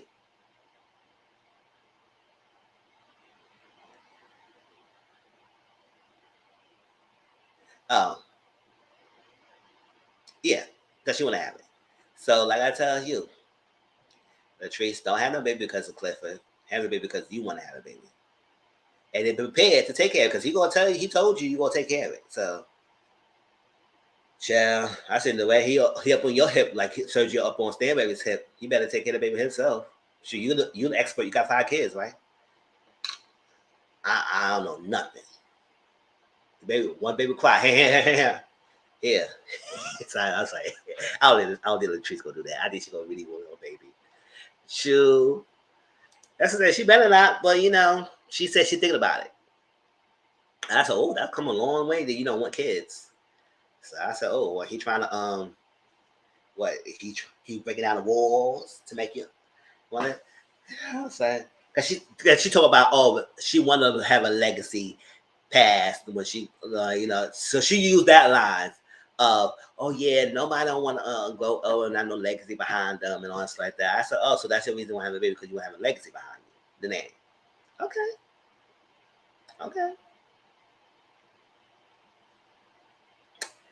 I like Latrice. But yeah, she want to have a place that she want to rent out, and the place that I saw was historical content. You know, you can't really change some things in a historical building. So Latrice said, I need to do some things in my building that I need to have full control of. And that's the fact that I can't change some things. Maybe a historical building is not right for me. So they're going to keep looking for other places. But I said, I do commend you that have a big building and have different booths and have people rent it. And you're the owner and then come to rent, you collect their rent. I said, you better do that. You better be a boss lady. All right, go ahead.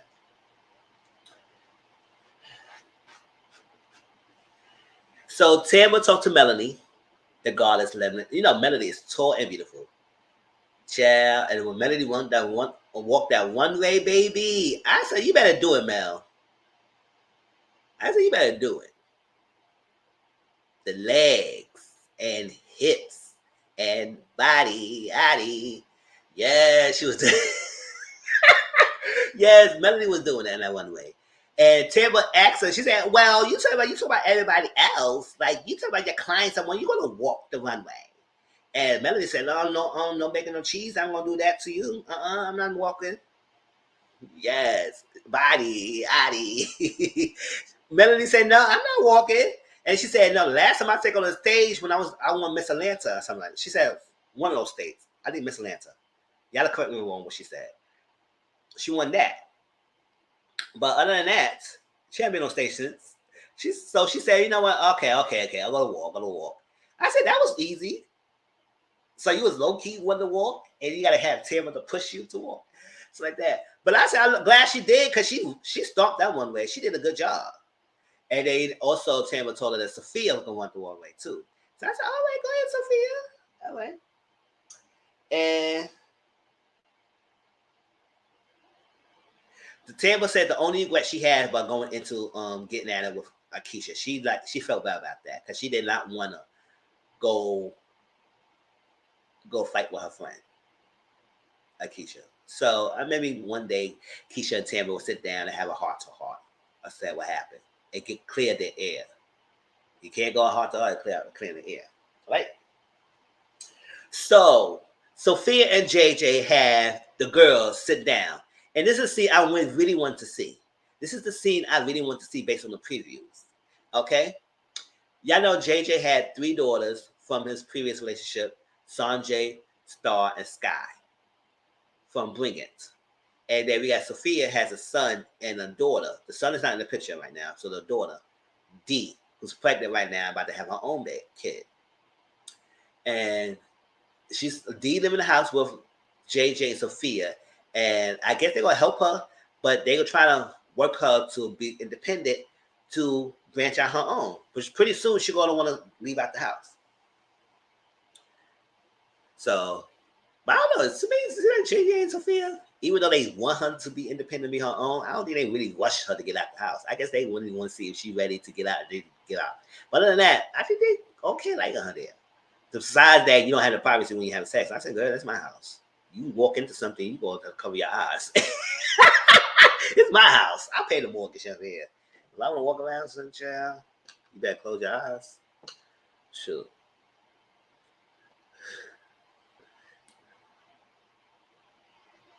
Yes, it was sad. And it seems like, yes, they never really got sat down for 10 years because Dee talked to her mom.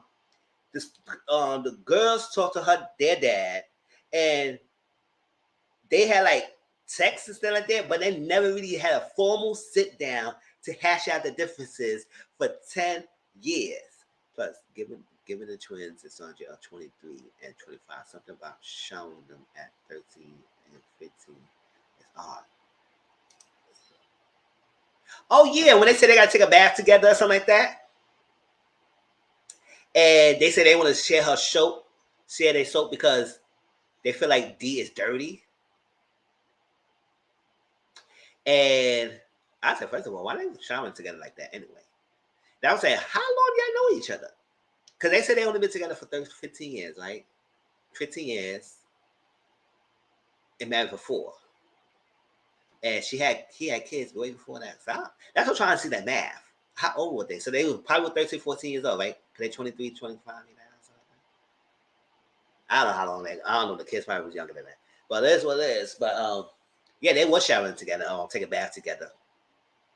And they wouldn't take it back together because they wouldn't share no soap because they felt like Dee was dirty. I said, oh, that was messed up. Why you say that? And I don't know they're implying too, because she was darker skinned. And I think one of the twins said, no, she took it the wrong way because it's like that. She always had a question about, oh, why did light skin treat better? I said, if she had questions about that, because that means she's seeing that. That's the state of the world. That's what we live in. Colorism plays heavily, especially in the South. Of darker skinned people are treated badly and not in a good light than lighter skin. Whether or not the twins and Sanjay was doing that towards Dee, but based on comments like that, it just shows some kind of way that you feel like dark skin is not pretty or good enough or dirty. Now, we're privy to the conversation. Based on the conversation they had, that's what I take from that. If you say you don't want to share a show with me or whatever it is because you think I'm dirty, what that means. You say that with your other sisters. We all could be dirty here. So you think so? The twins is not so much Sanjay, but like the twins say that you making things up in your head. But I said I act this way because how y'all treated me. And she said, "Oh, when we come to say hi to you, you give us dry hi. You don't say that because maybe it's how you treated her, so she don't feel like being offended with you every time you come around." Now it could be both ways, but I don't know. Some way she believe Dee. I do believe her. I do believe Dee. Now, can Sanjay and the twins have some truth to their own sayings? Maybe they can, because we was not there. But I don't know. I just feel like she by herself against 3, against 2. You know, twins sometimes they stick together. So I do kind of believe that they ganged up on Dee because she's not like them. That's how I feel.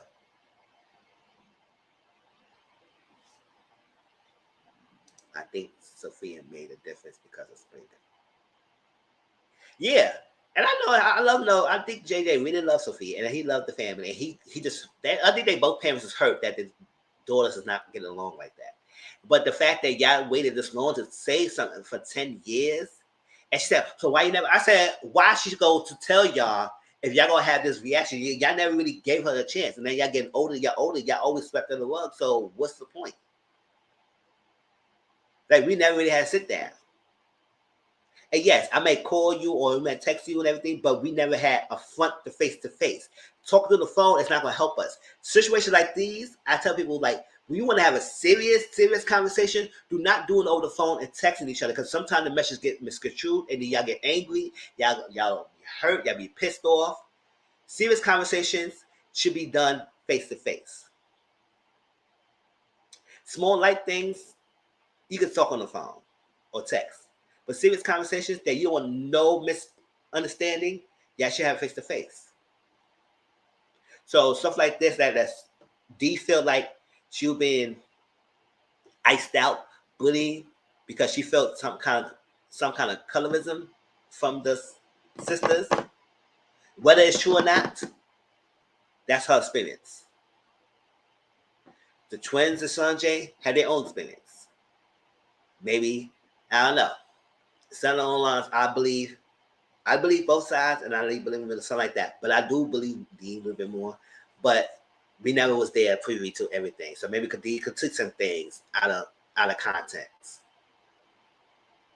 But the way I let it go down, it felt like to me what she was saying was truth. And they were trying to defend themselves.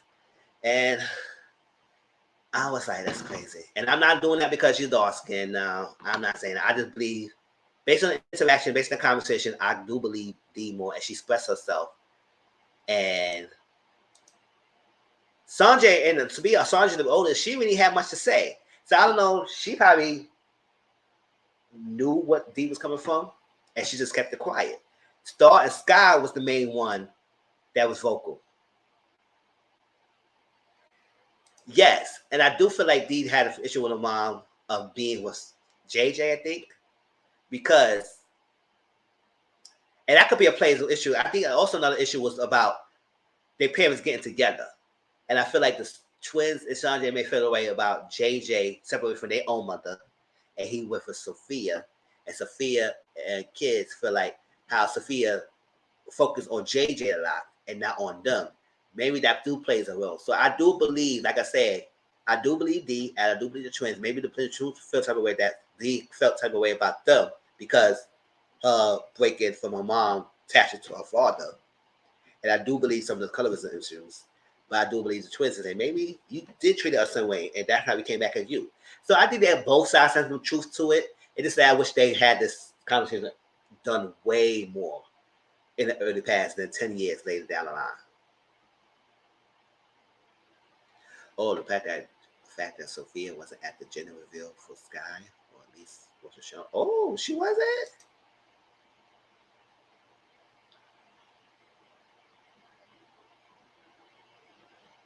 Oh, wow. So I do believe somewhere, shape, or form. I think because the parents got together, caused the friction in the girls' relationships with each other. Because it's a blended family, and sometimes blended family is never easy. And it based on how they got together could be detrimental to their relationship. So I feel like all the girls is hurting, and they need to get it together. And it's still for the parents. Y'all had to work this out.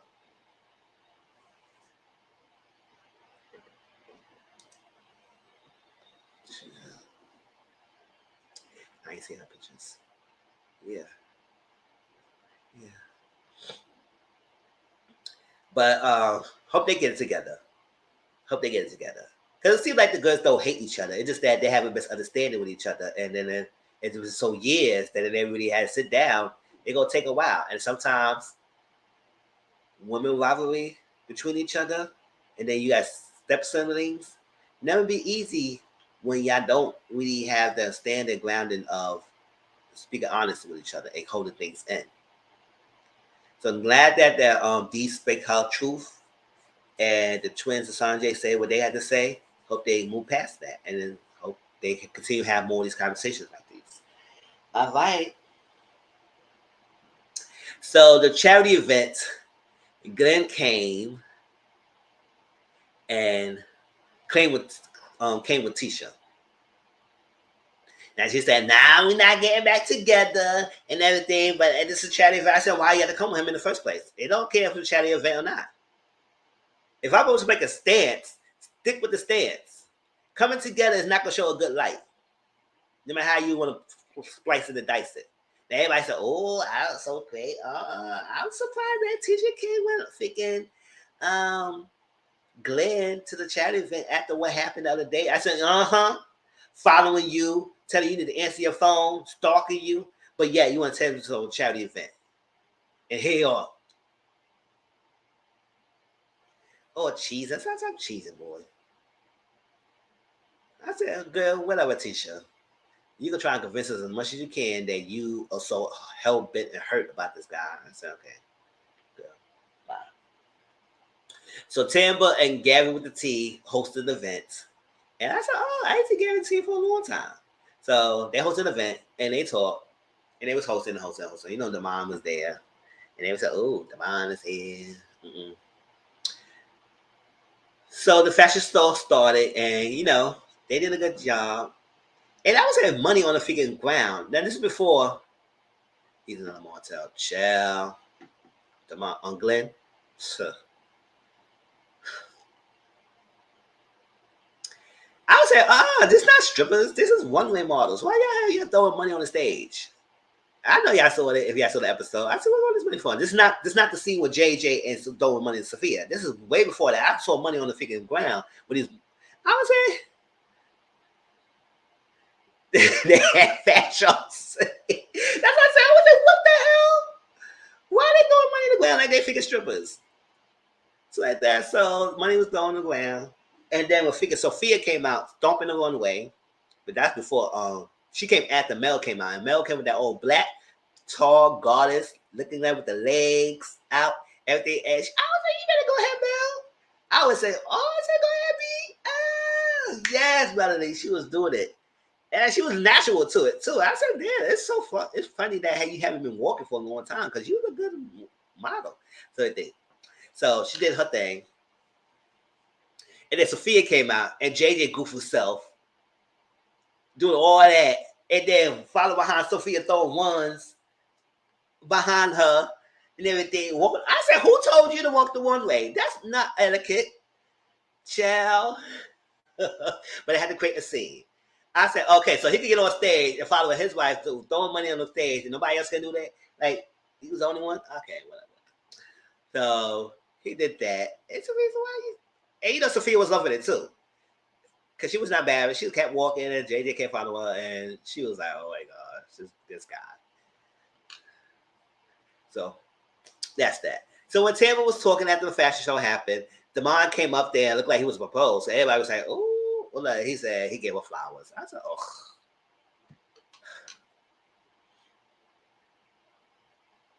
Not if I wanted him to propose. But I say, you don't make no brain entrance like that and you gonna give her flowers. Don't get me wrong, I'm not ungrateful. I would love to get to, but there. Step it up. You could have did that afterwards. You gotta make yourself known and just give me flowers. Okay, boy. So after a while, and they had their own security. Tamara had a security there. The following Tamara and Damon. Okay. Damon went to talk to Tisha in the side. No, Tisha took Damon to the side. Yeah, him and the security guard on wall. That's what I'm saying. What the hell she had any security for?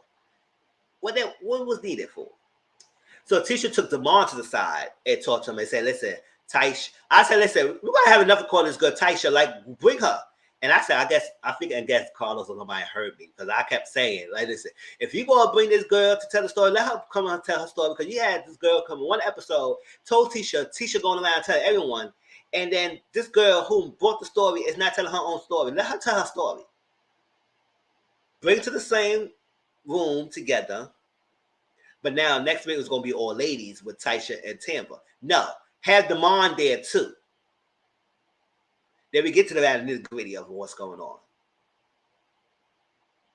Now, she took the side, told me all that. He said, nah, it's all like that. It was never that deep and never all that stuff. I never misleave her on. She thought, I was like, whatever. You had conversations with her. So long way along the lines, she thought it was something more. And maybe that was what he was given. So now you want to take the next necessary steps to go further with Tampa because I said, no, don't take it now. What took you so long? So I don't know. That's what I said. We need to hear for Tisha again. But at the same time, that Damon could be sneaky. I believe he did something with that girl. Now I don't know if it was a physical. They said emotional affair. That's what she said. It was emotional affair connection. Maybe it could be because Tampa and Damon hasn't been on for all 16 years. They've been on and off. So maybe that some of that off seasons they was off. He probably was having an emotional affair with Tisha. Or Greedy. I don't know who's the real name. Greedy is the real name or freaking Damon is the real name. Because they kept saying, no, it's not Damon, it's Greedy. I said, Greedy? What the hell name is that? Greedy does sound greedy. We'll give him a name that matches him. Whatever. So he was trying to lay the law down and Tisha said what she had to say. They came back. And they was confronted. Tisha and them. And then we got security coming in between them. We said, get you out. Escorting Damon and Tampa out. And I was like, what is this? Everybody was like, what? Security? What is bum-ass security coming away in the middle of us? Nobody was fighting at our end. There was no argument going on. So what was this?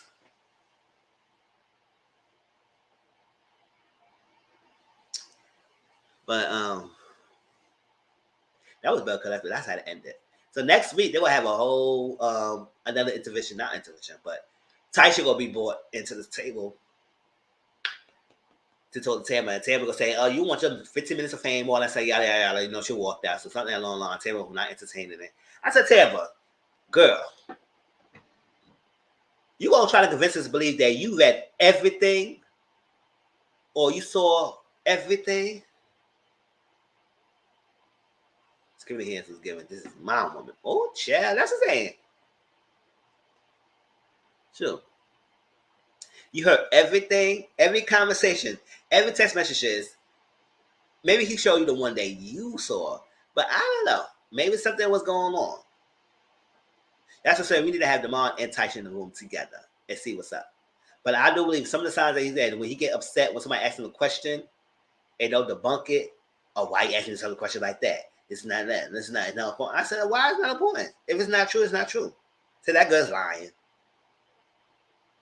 He said none of that. So whether Tasha is telling the truth or not, listen, I kind of believe her a little bit. But that's the saying, I can't believe her 100%. I can't believe him 100%. Somewhere it was something going on between those two, and we need to find out. So I guess we find out next week when Tasha come back in the scene.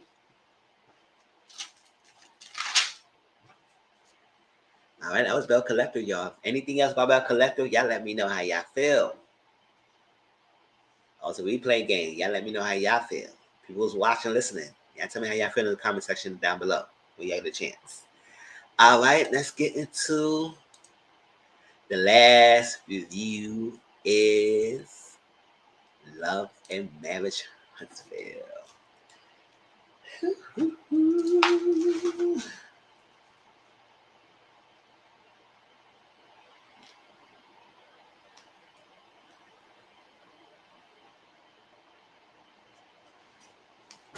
I know Marie was like, see?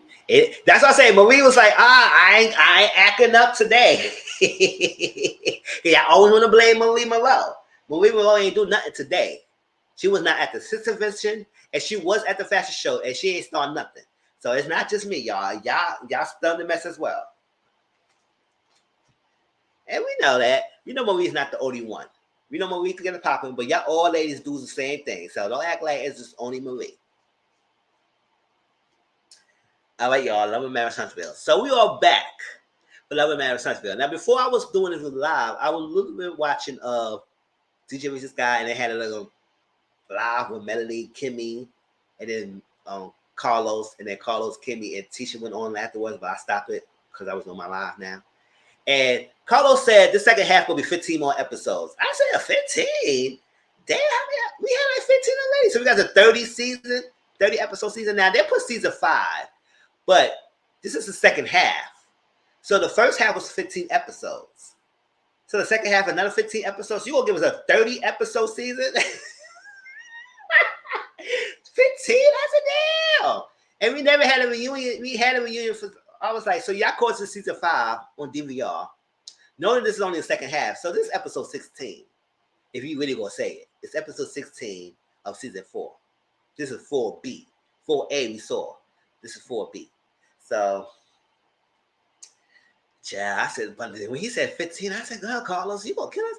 It may be some great 15th episode, because I don't know if I'm going to. I'm still gonna watch it, but damn, 15? But that's what he said, y'all. So we're going ready for the ride again, I guess. And listen, y'all better not keep that figure blowout that we see in the parking lot to the figure last episode. We're not having that. We're not having that. Y'all better put that in the figure episode 18 or 19.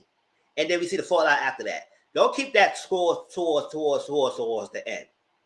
And having us waiting on this long time. Somebody will get cursed out. Yeah.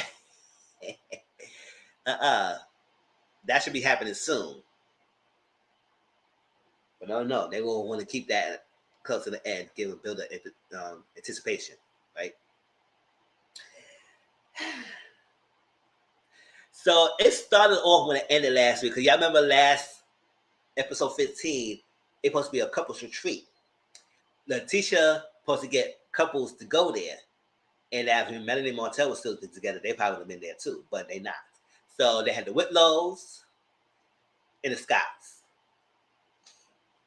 And Maurice and Kimmy came there first. Now Maurice said he don't need to be fixed. I said, first of all, a therapist do not fix people. They give them tools to help them be better, or get a perspective to work on your relationship, or individual person, or your relationship, or whatever it is you are going in for therapy for. But therapy is not there to fix you. That's the misconception people have about counselors and therapy. Oh, they there to fix you. No, they there to help you get tools. You need to do your own work yourself. Now, you go to therapy without any work is pointless. You need to work on what you're going for. Oh, that's what he said. He fixed already. Oh, he fixed me. No, he didn't fix you. He gave you the insight that if you don't pipe up, you're going to lose Kimmy. You know, movies don't want to lose Kimmy. Kimmy's great for him. Even I don't know why she with him. But whatever, that's her decision. That's her decision. Like that. But he said he fixed already. I said, how much you fixed? You, before you had to retreat, y'all just had a disagreement about the sex.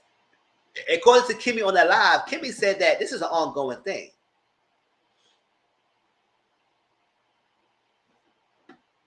Oh yeah, we know he got a vasectomy. Him and his brother got a vasectomy. That's why he don't have sex so much, because you know he ain't gonna produce any more kids.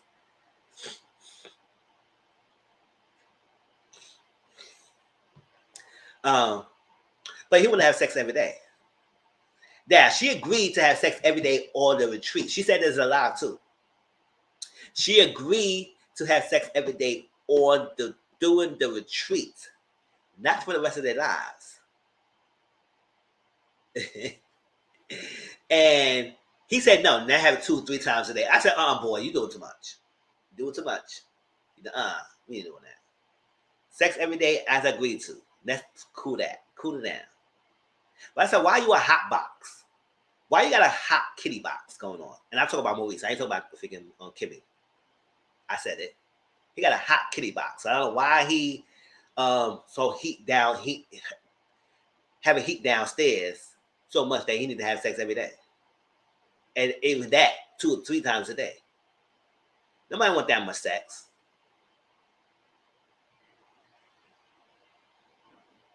Can it happen? Yes, it can happen. But then that's not realistic. And if y'all do that now, more power to y'all. But me, Mitchell was not having sex 2 or 3 times a day. I may jerk off a couple times a day. But having sex, that's too much. Chill.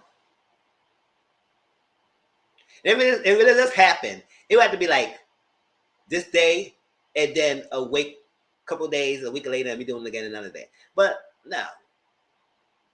The most I can have sex a week, I can say 3 or 4 times a week. I can do that. That's factoring in my business schedule. 3 or 4 times a week. That's reasonable, right? Sometimes maybe less. But hey, that's reasonable. But every day, it was too much. So he said all that. You know, that topic of discussion going to be happening. It's going to be brought up to this in the future couple retreat. And I want to know what Dr. Francis is going to say. Because where he was like,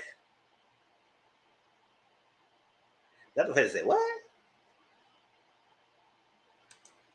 Yeah, 3 or 4 times a week is reasonable. Like, yeah, that's reasonable.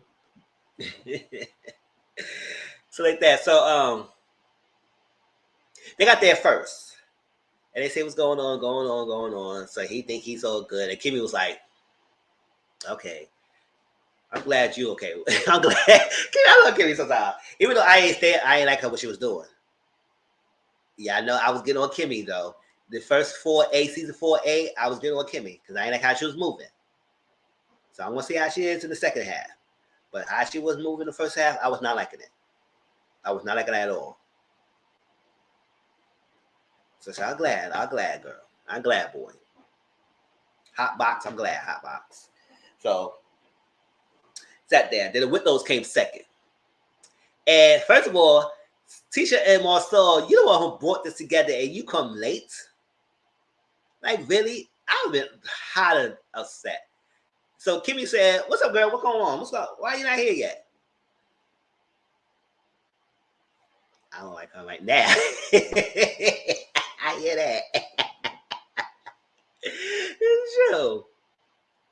So she's like, let's go. She said, oh, no, we stuck in traffic and the nanny can't get here. You know, like, I got to do my hair. I got to do my hair done, all that, stuff like that, all that. You know, Marcel's all the excuses that she was giving. And Marcel that. And then Kimmy go tell Tisha, oh, Dr. Francis. He said, oh, Marcel said, Dr. Francis? Oh, that I want to go. I said, why you got to tell him that? That's the reason why she tricked him, so she didn't tell him that. She told him just enough so he could get there, even though he didn't try and do it. But, you know, he got to do it. He did it. Whatever. He didn't have to do it, but, you know, he can't. So So now he know Dr. Francis is gonna be there. So he know he gonna have his hard guard up, and he gonna want to take it. He don't want to be considerate, whatever. So when they're talking, like now they was waiting for Tisha and Scott. No, Tisha Scott. They was waiting for Tisha and Marcel. But Dr. Francis would get into some things and talking to the people who was the lady there. Figure Tiffany said, "Oh, I got a call. I got a call. You ain't knew before I got here. Gotta make a call." Nanny, Miss Wanda and Nanny, I don't know, but get Miss Wanda on my face because I want to see her. That's what I'm saying. Like she probably had her mom watch the kids, and she had to take a work call, whatever she had to do, and that kind of like upset because it was at the end of the day. If we all decided to go to this couple street, you could at least rearrange your schedule and push that aside to get to it when you come back. I'm pretty sure the retreat is not the freaking whole week. I don't know how long they say it will stay. I did the weekend or something, whatever it was.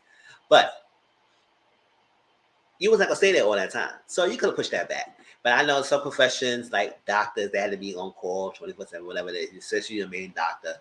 That's just something different. That's if you got emergencies.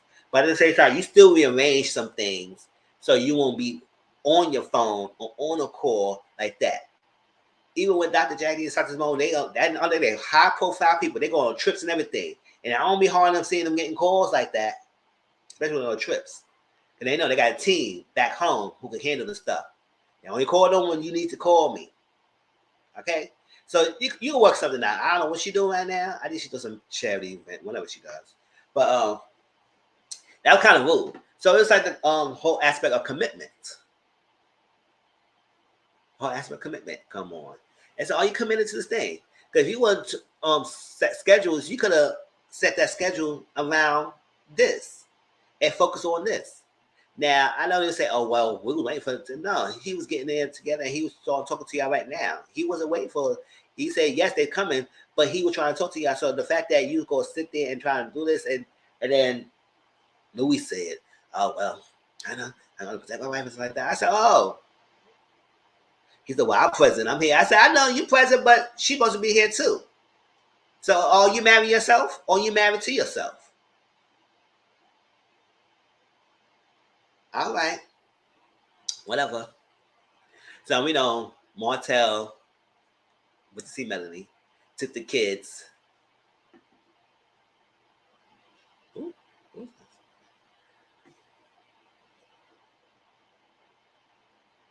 He took the kids to see Melanie at her event when she hosted.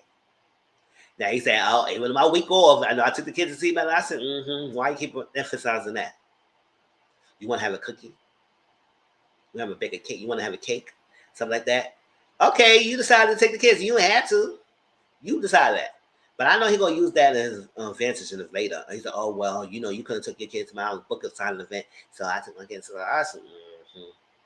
Because I don't know why he keeps emphasizing it's your week and you took your kids to see my. I said, "All right.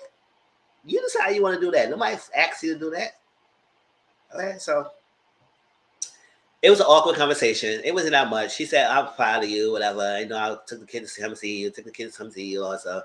And congratulations and everything." And he walked out. I said, "All right, go ahead. Sure, no quite no scenes up in here." So that was that. And then Miss Marlene and Martell. Marlene, you just as much of a problem. That's your son the way he is now. Because all when he was married, you was getting on his behind. Now that he's a divorce, now it's all Melanie's fault. She's the issue. He ain't do nothing wrong. He do nothing wrong. She worked my son to death. And do all of that. How? When they divorced and she making more than money and he is. So if he was working to death, why he had no money? Why he broke?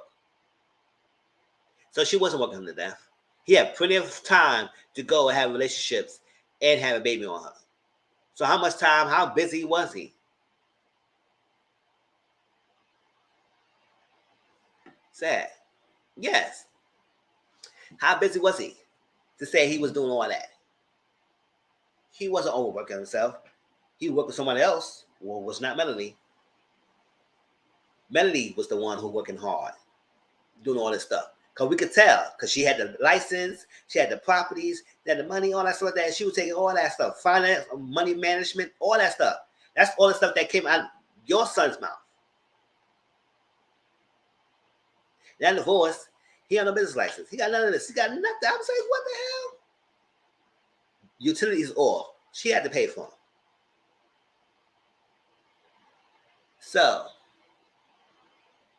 your son can't do nothing wrong. He do nothing wrong. And then he said, oh, I had no power, no, but she kept saying that my man. I said, she talked about you because you did talk about her mom. In some way, shape, or form. And then Bravo rolled the footage back. It said something.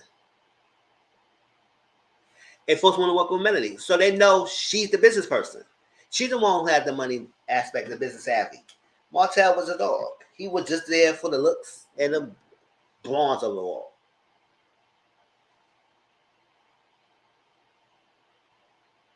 And used Melody as the person who doing all this stuff so he could disguise and do what he needs to do on the side.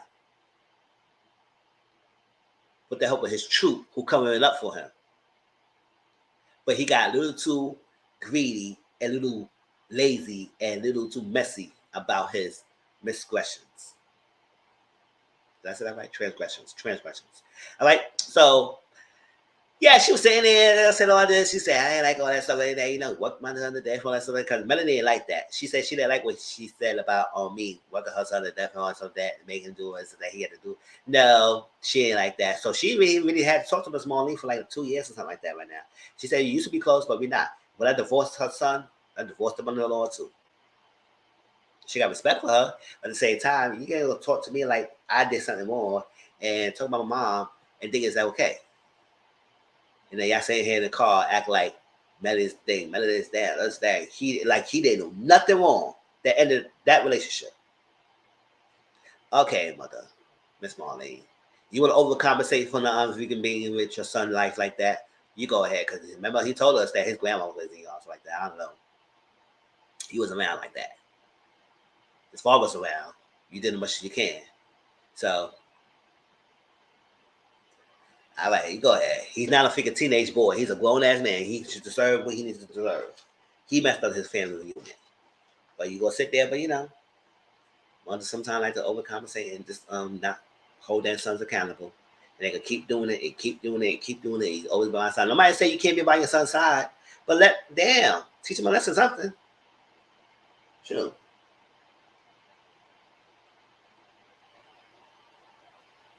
All that.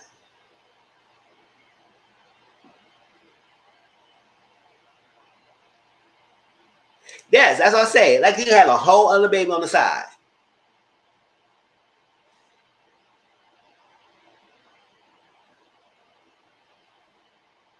Maybe so tried to have all this shit baby on the birthday.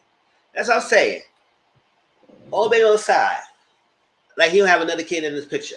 But yeah, everything's male fault. Okay. Everything's always male fault. So when Mel snaps, everybody would say, oh my God, Mel, she like that. Nobody said Mel's innocent. But at the same time, don't try to make it seem like that this girl didn't try to work for her marriage and how you played her. And how everybody trying to throw in her face like she's the problem, like she's the failure. No.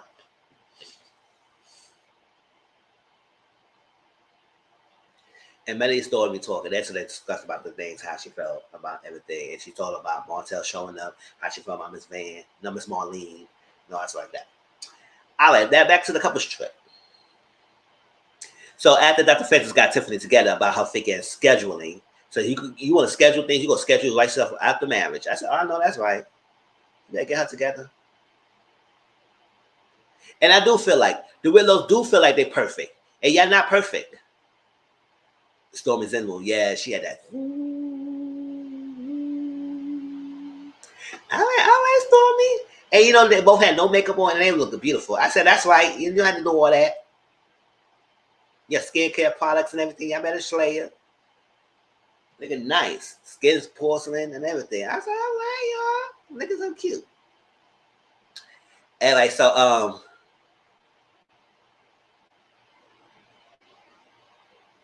yeah, the Whitlows do all think they think they're perfect. The Whitlows does think they're perfect. They do want to give everybody advice. Yes. Won't give anybody advice, but not take criticisms about the relationship, not take all receptive of what's being said. Everything that Dr. Francis was getting y'all about, it was spot on, and y'all couldn't take it. Y'all couldn't take it. And him also was smirking. I said, Marceau, you can smirk right now, but your turn is coming. Just like Maurice and Kimmy's turn is coming as well. He just getting on the Whitlow's right now because he clearly see the issue in the relationship right off the bat. And they trying to put a facade and like everything is good, but it's not. And that's all we were saying. Nobody's saying you had to have a terrible, data out, love of the secretaries kind of marriage. Nobody had to say you had to have all that. But nobody gonna say that you gonna say it in our face, act like you were perfect when we all clearly see that some crack in your relationship. Whether y'all want to fail to admit or not, y'all have issues. One of the issues, Louis is scared to say what he really feels against Tiffany. And he trying to say like he don't. No, you do. You don't really say how you really feel. You sugarcoat your sayings.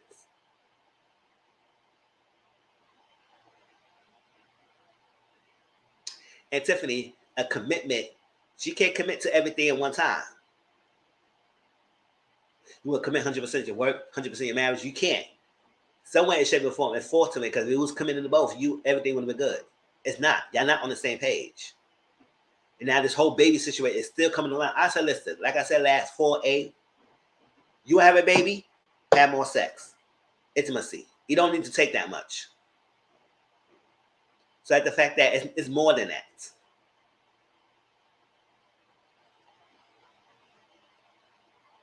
It's more than that. Because it's just that simple. Y'all on a retreat. When y'all go home on a retreat, late at night, close the door and bang it out. What, you want rose petals on the bed? R&B music? Candlelight candles? No, it don't take all that. Baby is not conceived just by romance. Baby is conceived by sperm and an egg getting together. That's point big period.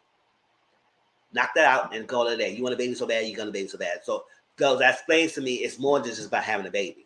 It's the reason why. If you wanted it, you could have had it.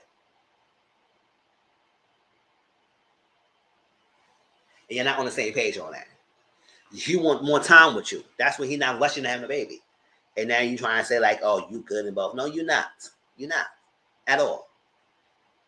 So Dr. Francis said, are you going to be here to play the game or be for real? Because you need to be honest. You need to be vulnerable. Because at the end of the day, I'm trying to give you the tools to help you change your marriage or work on your marriage. That's what it is. We're not here to play games. We're here to work on your marriages.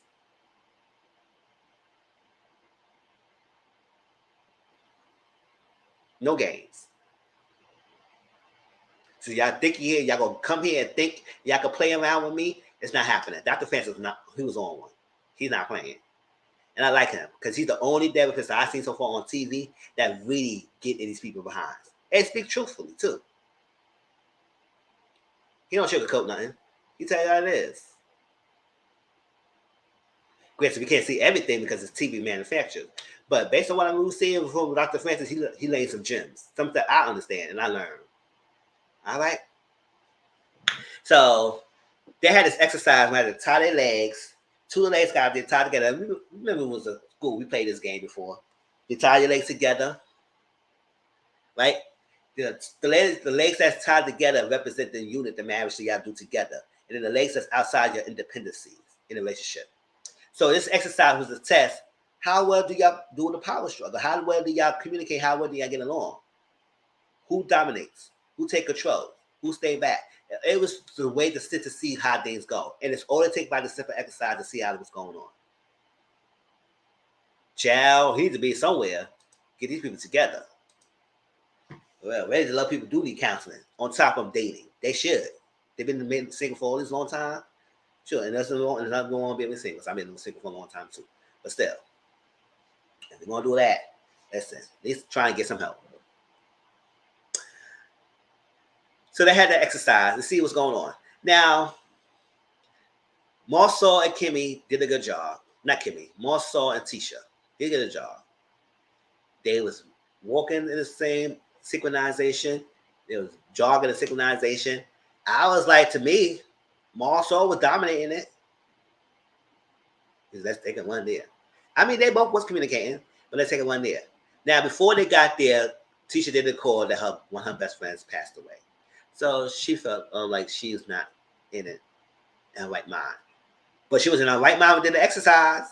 Child, because I would have just like, I don't got time for this. I can't do this. No bacon, no ham, no cheese. I can't do that.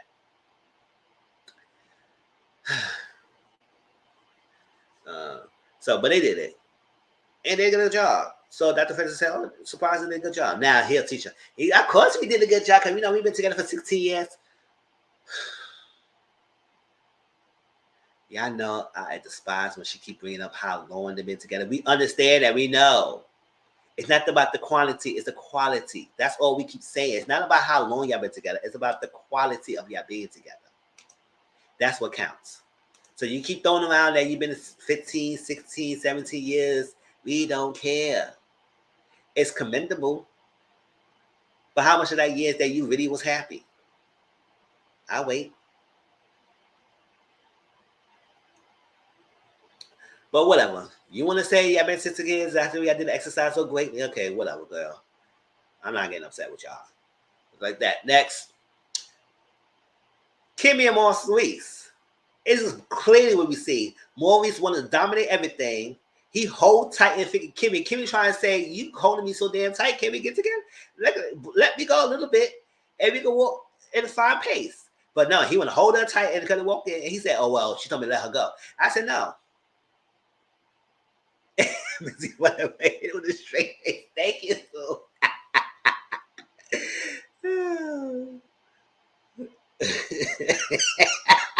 It's been 60 years. And still it doesn't one time 15 times. I said, When fake victim gave me that freaking dumbass story, you think you won't believe that?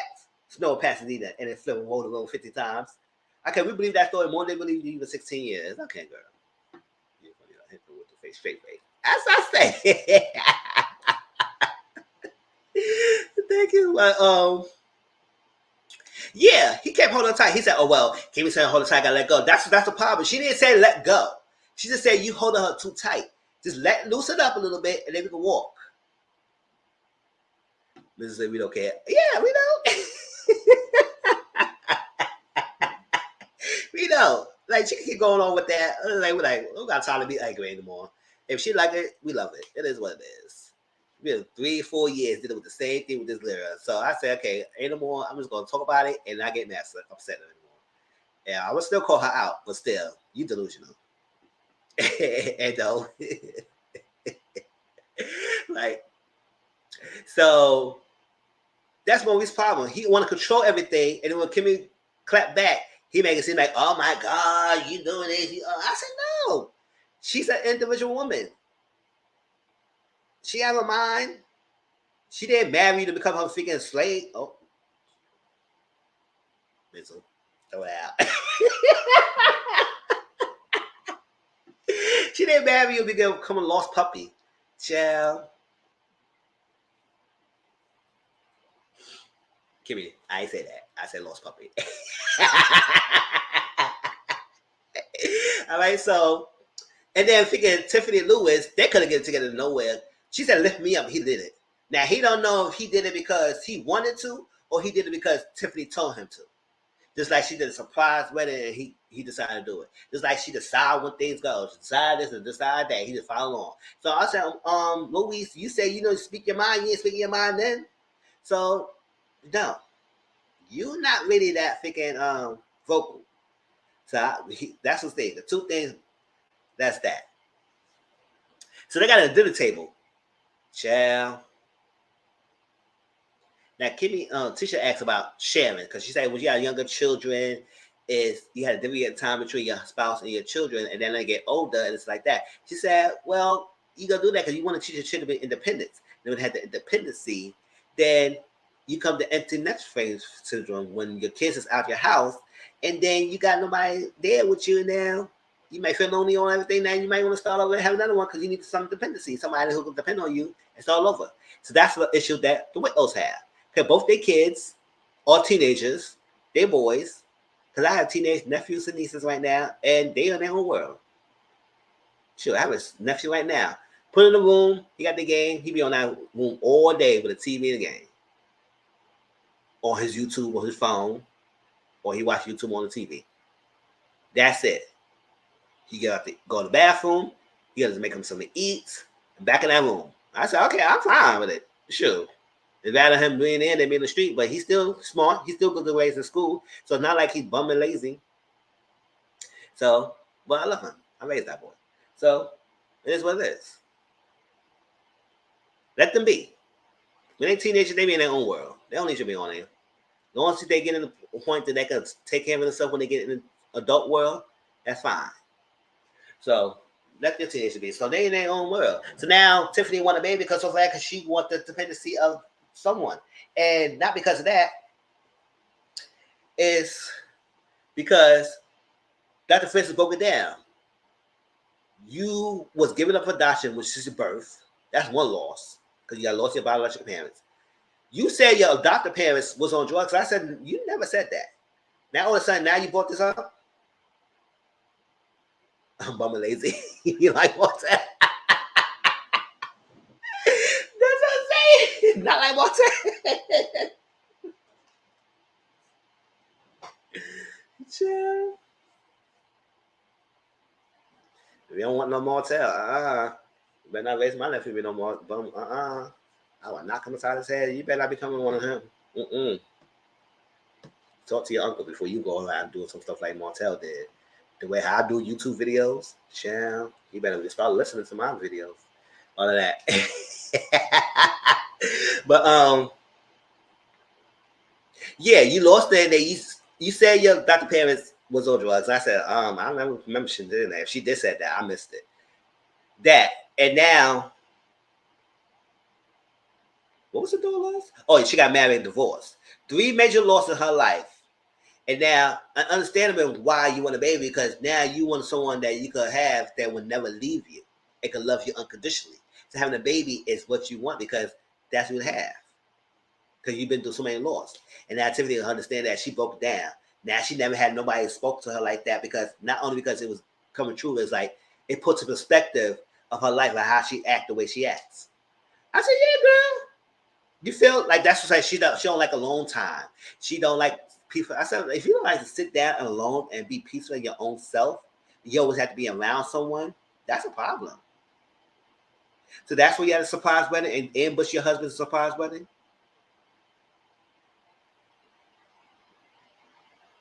Because you don't want to be alone. So your boys, your teenagers are cool without you depending on them. So now you feel like you need someone to depend on, who can depend on you. So you want to have a baby so badly.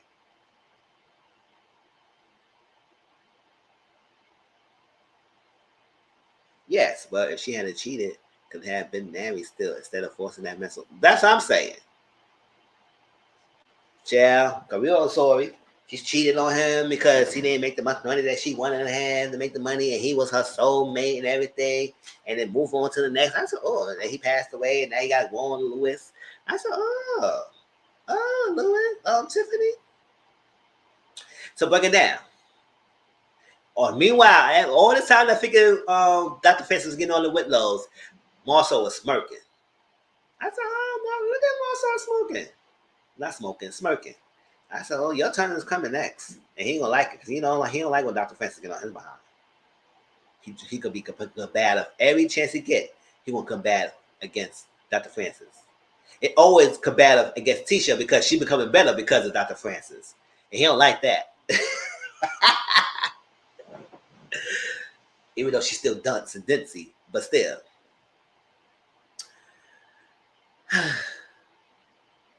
So when they were talking, and I see that Louis has a habit of speaking in philosophical, existential language.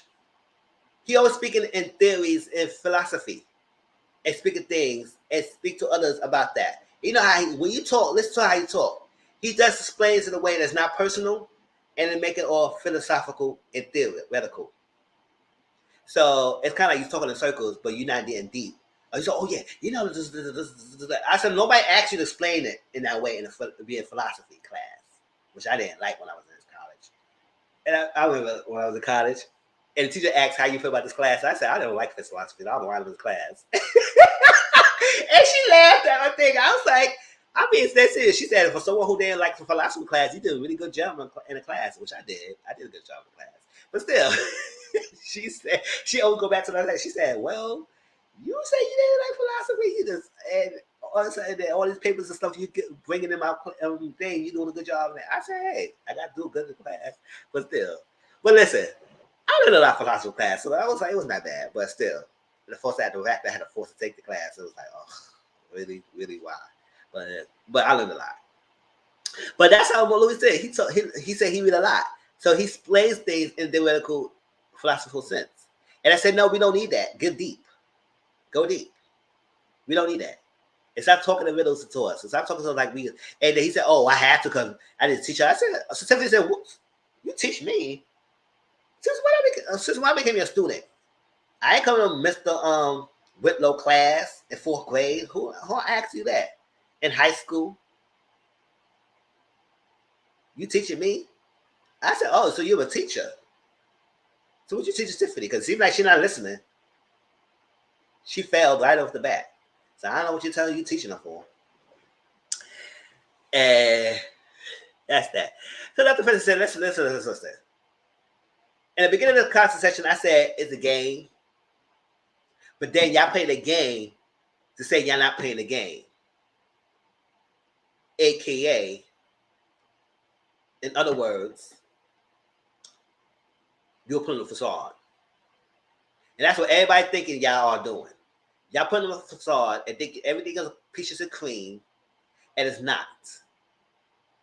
And the fact that you had this doctor right here who haven't really had an interaction with y'all like that, and cracked that in a couple of sessions or whatever, how long this time period was, because shows that y'all is not that freaking transparent, or y'all not that freaking good like y'all said y'all are. Because y'all can't keep y'all freaking things straight that somebody could crack in y'all freaking facade that quickly and just sitting there and talking to y'all. Someone or Lucas said, oh, what you trying to say? You putting a facade, we faking? I said, yes, that's what he's saying. That's what he's saying. Y'all faking it. And so Kimmy was saying, listen, he basically saying that y'all have all these answers for us. But when it comes to y'all getting it, y'all not receptive to what he's saying. You're not receiving it.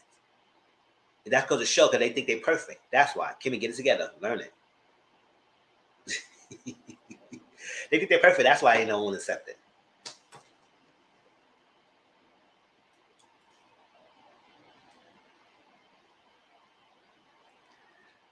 Yeah. I can't wait. And then a conversation in the future that Maurice gonna talk about, oh, we need to have sex every day. And I don't think one person in a relationship should tell you we can't have it. I said, who? First of all, how you gonna tell me that I need to have sex with you with my own body every day? Lip dud head, you better get out my fucking face. I should have cursed my head. I did it. How you gonna tell me I need to and I can't say no? How you gonna tell me I have to do it? That's the problem. Like, that's hypocritical. You say you need to have sex every day. Who made you the decision that we need to have it? And why you gonna tell me I can't say no? I said, Kimmy, you was a good one, girl. You was a good one, girl, because anybody can handle him like you can. I said, girl, I don't know how Kai would handle him. I said, Kai, well, you good, girl. Maybe you cheated because you know he was doing the same thing he was doing to you. You had to get away. And I know I don't blame you, girl.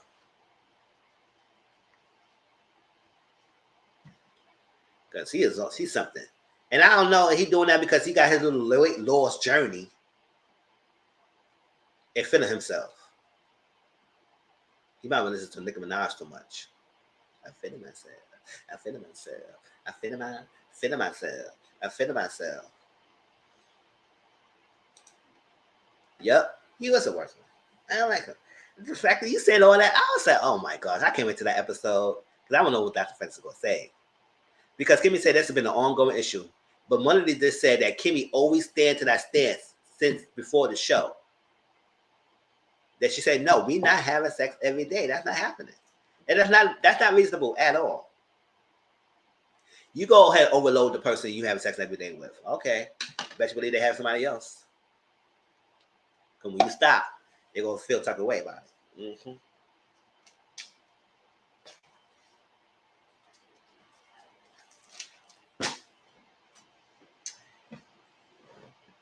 Yes, yeah, that was up with Mavis Huntsville. Do I didn't miss anything else? But yeah, I'm looking for the rest of the season. Based on what they said, it's going to be up and down, twists and turns, everything else. Kimmy said, based on what we think you will see, she appreciates the love and support that people have against her. We don't know what exactly her health scare is. I'm hoping that it's not the big C, but we don't know. So we do know she has a health scare or whatever this is going on with her. She went through it. So whatever happens, we're going to see how it goes. And that's that. And we will see how Tisha and Maurice more Saw storyline goes as well, because the same old pattern.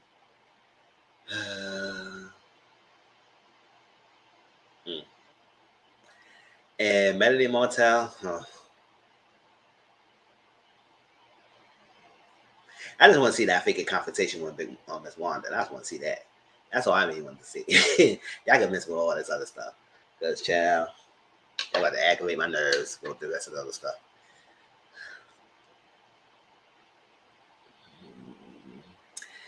Oh, yeah, that was Love and Marriage Country, y'all. I was like I said, hope y'all enjoy.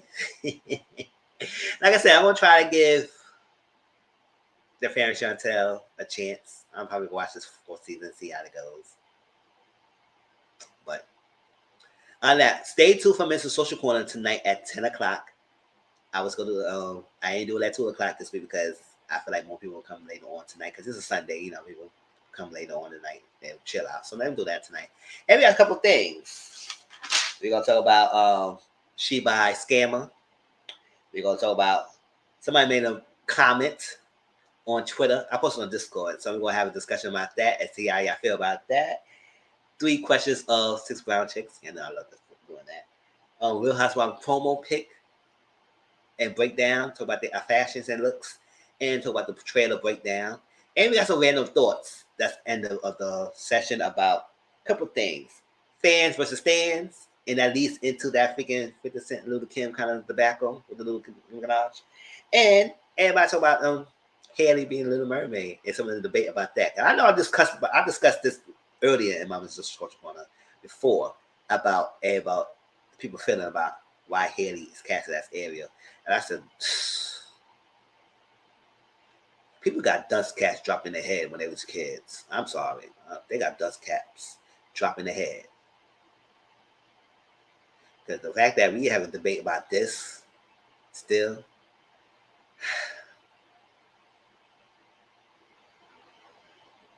let it be. She got casted. Let it go. It's not happening. It's not going anywhere. She got casted. And it feels like, to me, she looked like she perfect for that role. But it's what it is. But we're going to discuss that when we can discuss that in Mr. Social Corner. But yes, it's at 10 o'clock tonight, right at the panel. And that's that. I'll leave that Ray J stuff talk to Auntie Momo's panel because she's going to talk about that tonight. So, yes, I appreciate all y'all coming through. And through the preview. Oh, the preview was good. I like the preview. It was just simple and nice. And we're going to discuss that too later on. It was simple and nice. Now, everybody talk about the water. Everybody talk about everything. I said, damn, y'all could take everything apart in the preview. Stop it and watch the show next year in May. Oh, the water is not, I don't believe she's underwater. Well, she's water. It's effects. She's under the water. It's a story. We want the water to be seawater, salt water, and be all dirty and shit. No. It's got to be clear. Let it be.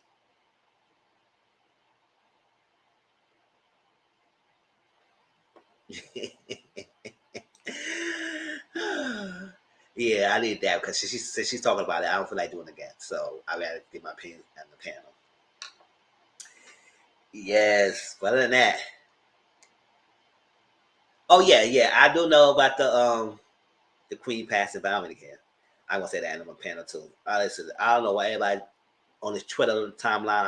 I'm tired to see it.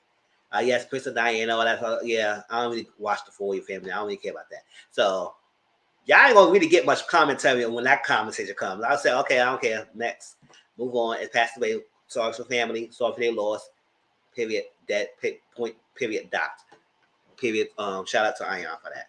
It is what it is. I don't got much to say. I don't care about the historical background, the colonialism, all that stuff. It is what it is. I don't follow none of those people. So I don't know. I don't get much energy about that. So that's my take on it. Dang, I said, listen. Oh, child, Lizzie dying. Really?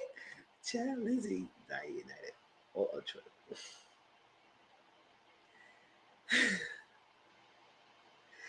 that's what I'm saying. Like, everybody is like, it's like, what? And I was like, okay. What that have to do with me, though? And they'll be the one who'll try and give me the whole historical background because, like I said, I don't really care. So, what would that have to do with me, though? Child, all right. Rest in peace. Kudos to the family. Hope they rest hope they mourn they lost the loved one. I don't celebrate so I wish you went in there though. That's what I'm saying. It's like Black Twitter was on one. Irish is on one. I was like, there, all the memes, everything is coming out. TikTok videos. I said, oh my gosh, y'all got one of my nerves for all this.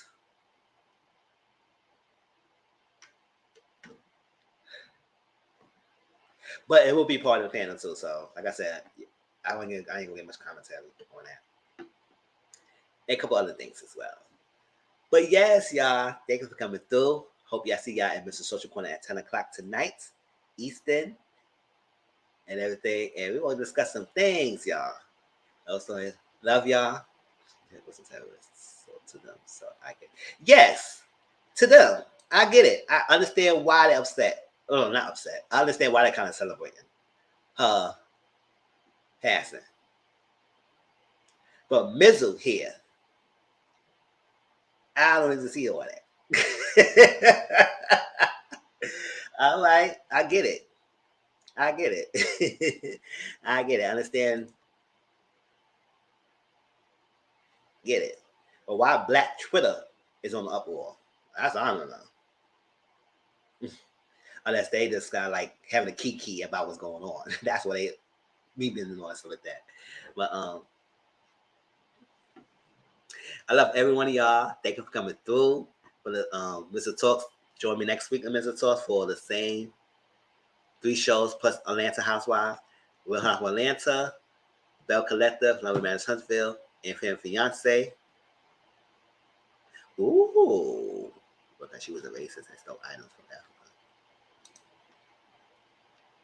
Oh, I guess they said burn the bitch. Huh? Okay.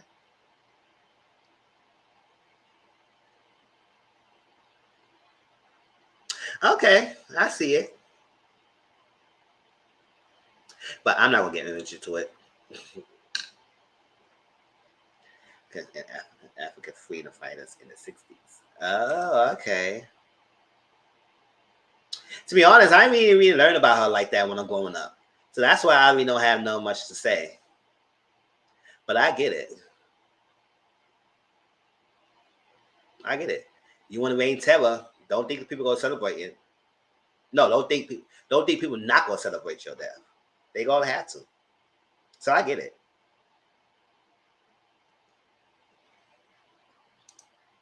And I'm waiting to see what other people's opinions about it too. What they got to say. Because I was a child, the memes was going crazy the last couple of days.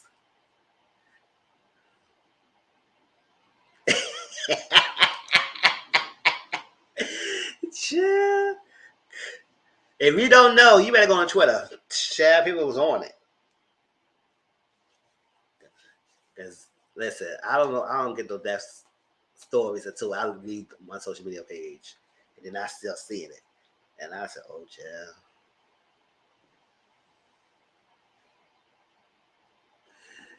Yes, that's everyone's last one of y'all. See y'all in the panel tonight. Thanks for seeing for coming through. Brittany, Auntie Momo, Renee Boo, and everybody else who didn't come through. Hope y'all play replay game. And the family that's not around, hope y'all doing well. Hope you see y'all come back. I know it's starting a new season and stuff like that, so obligations. But replay game. Hope y'all come through from the short corner as well. Love every one of y'all. Have a good rest and break. If y'all don't see y'all later, I see y'all next week. This week, I will do a couple watch alongs, probably in the afternoon times. If y'all see me, y'all just click on it and everything. Movie night still on Thursday night. I hope people coming through. And that's it. I might watch my Ink Master sometimes, just randomly. So y'all see me on, just y'all pop through and tell me some things. And always in Discord, you always put some links down. We have discussions. Thank you for coming by. Love y'all. Have a blessed night. Thank you for the name, Boo. Be safe. A blessed night. Yes. See you on the panel at 8:30 Eastern, 7:30 Central, and also my Mr. Social Corner at 10 o'clock. We're going to have those random discussions. All right? All right. See y'all later. Love y'all. And make sure you share this out and let people know about me. Find them out social media platforms. Mr. 14, subscribe to the button down below. Thank you for all the new subscribers who are coming through and subscribing to my channel. Appreciate that, even though slow but surely. I appreciate it. I love it. Instagram, Mr. Grown. Twitter, Thomas_Grown. And Discord, Mr. 14. Hashtag 3488. Or the link is down below in my description box.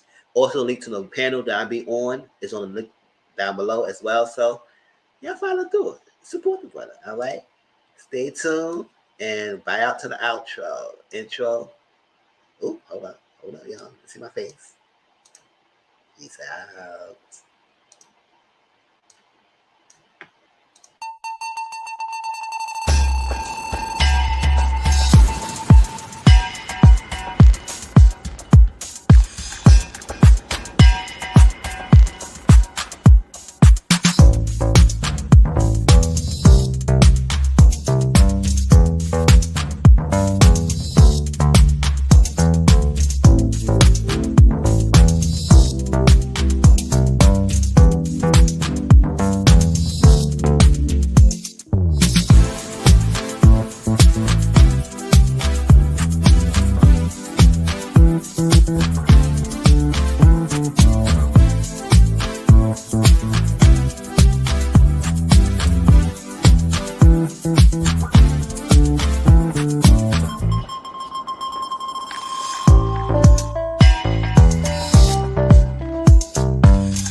Enjoy the intro outro. I changed it up a little bit too, y'all. So, and Mr. Social got a new intro as well. So, love y'all.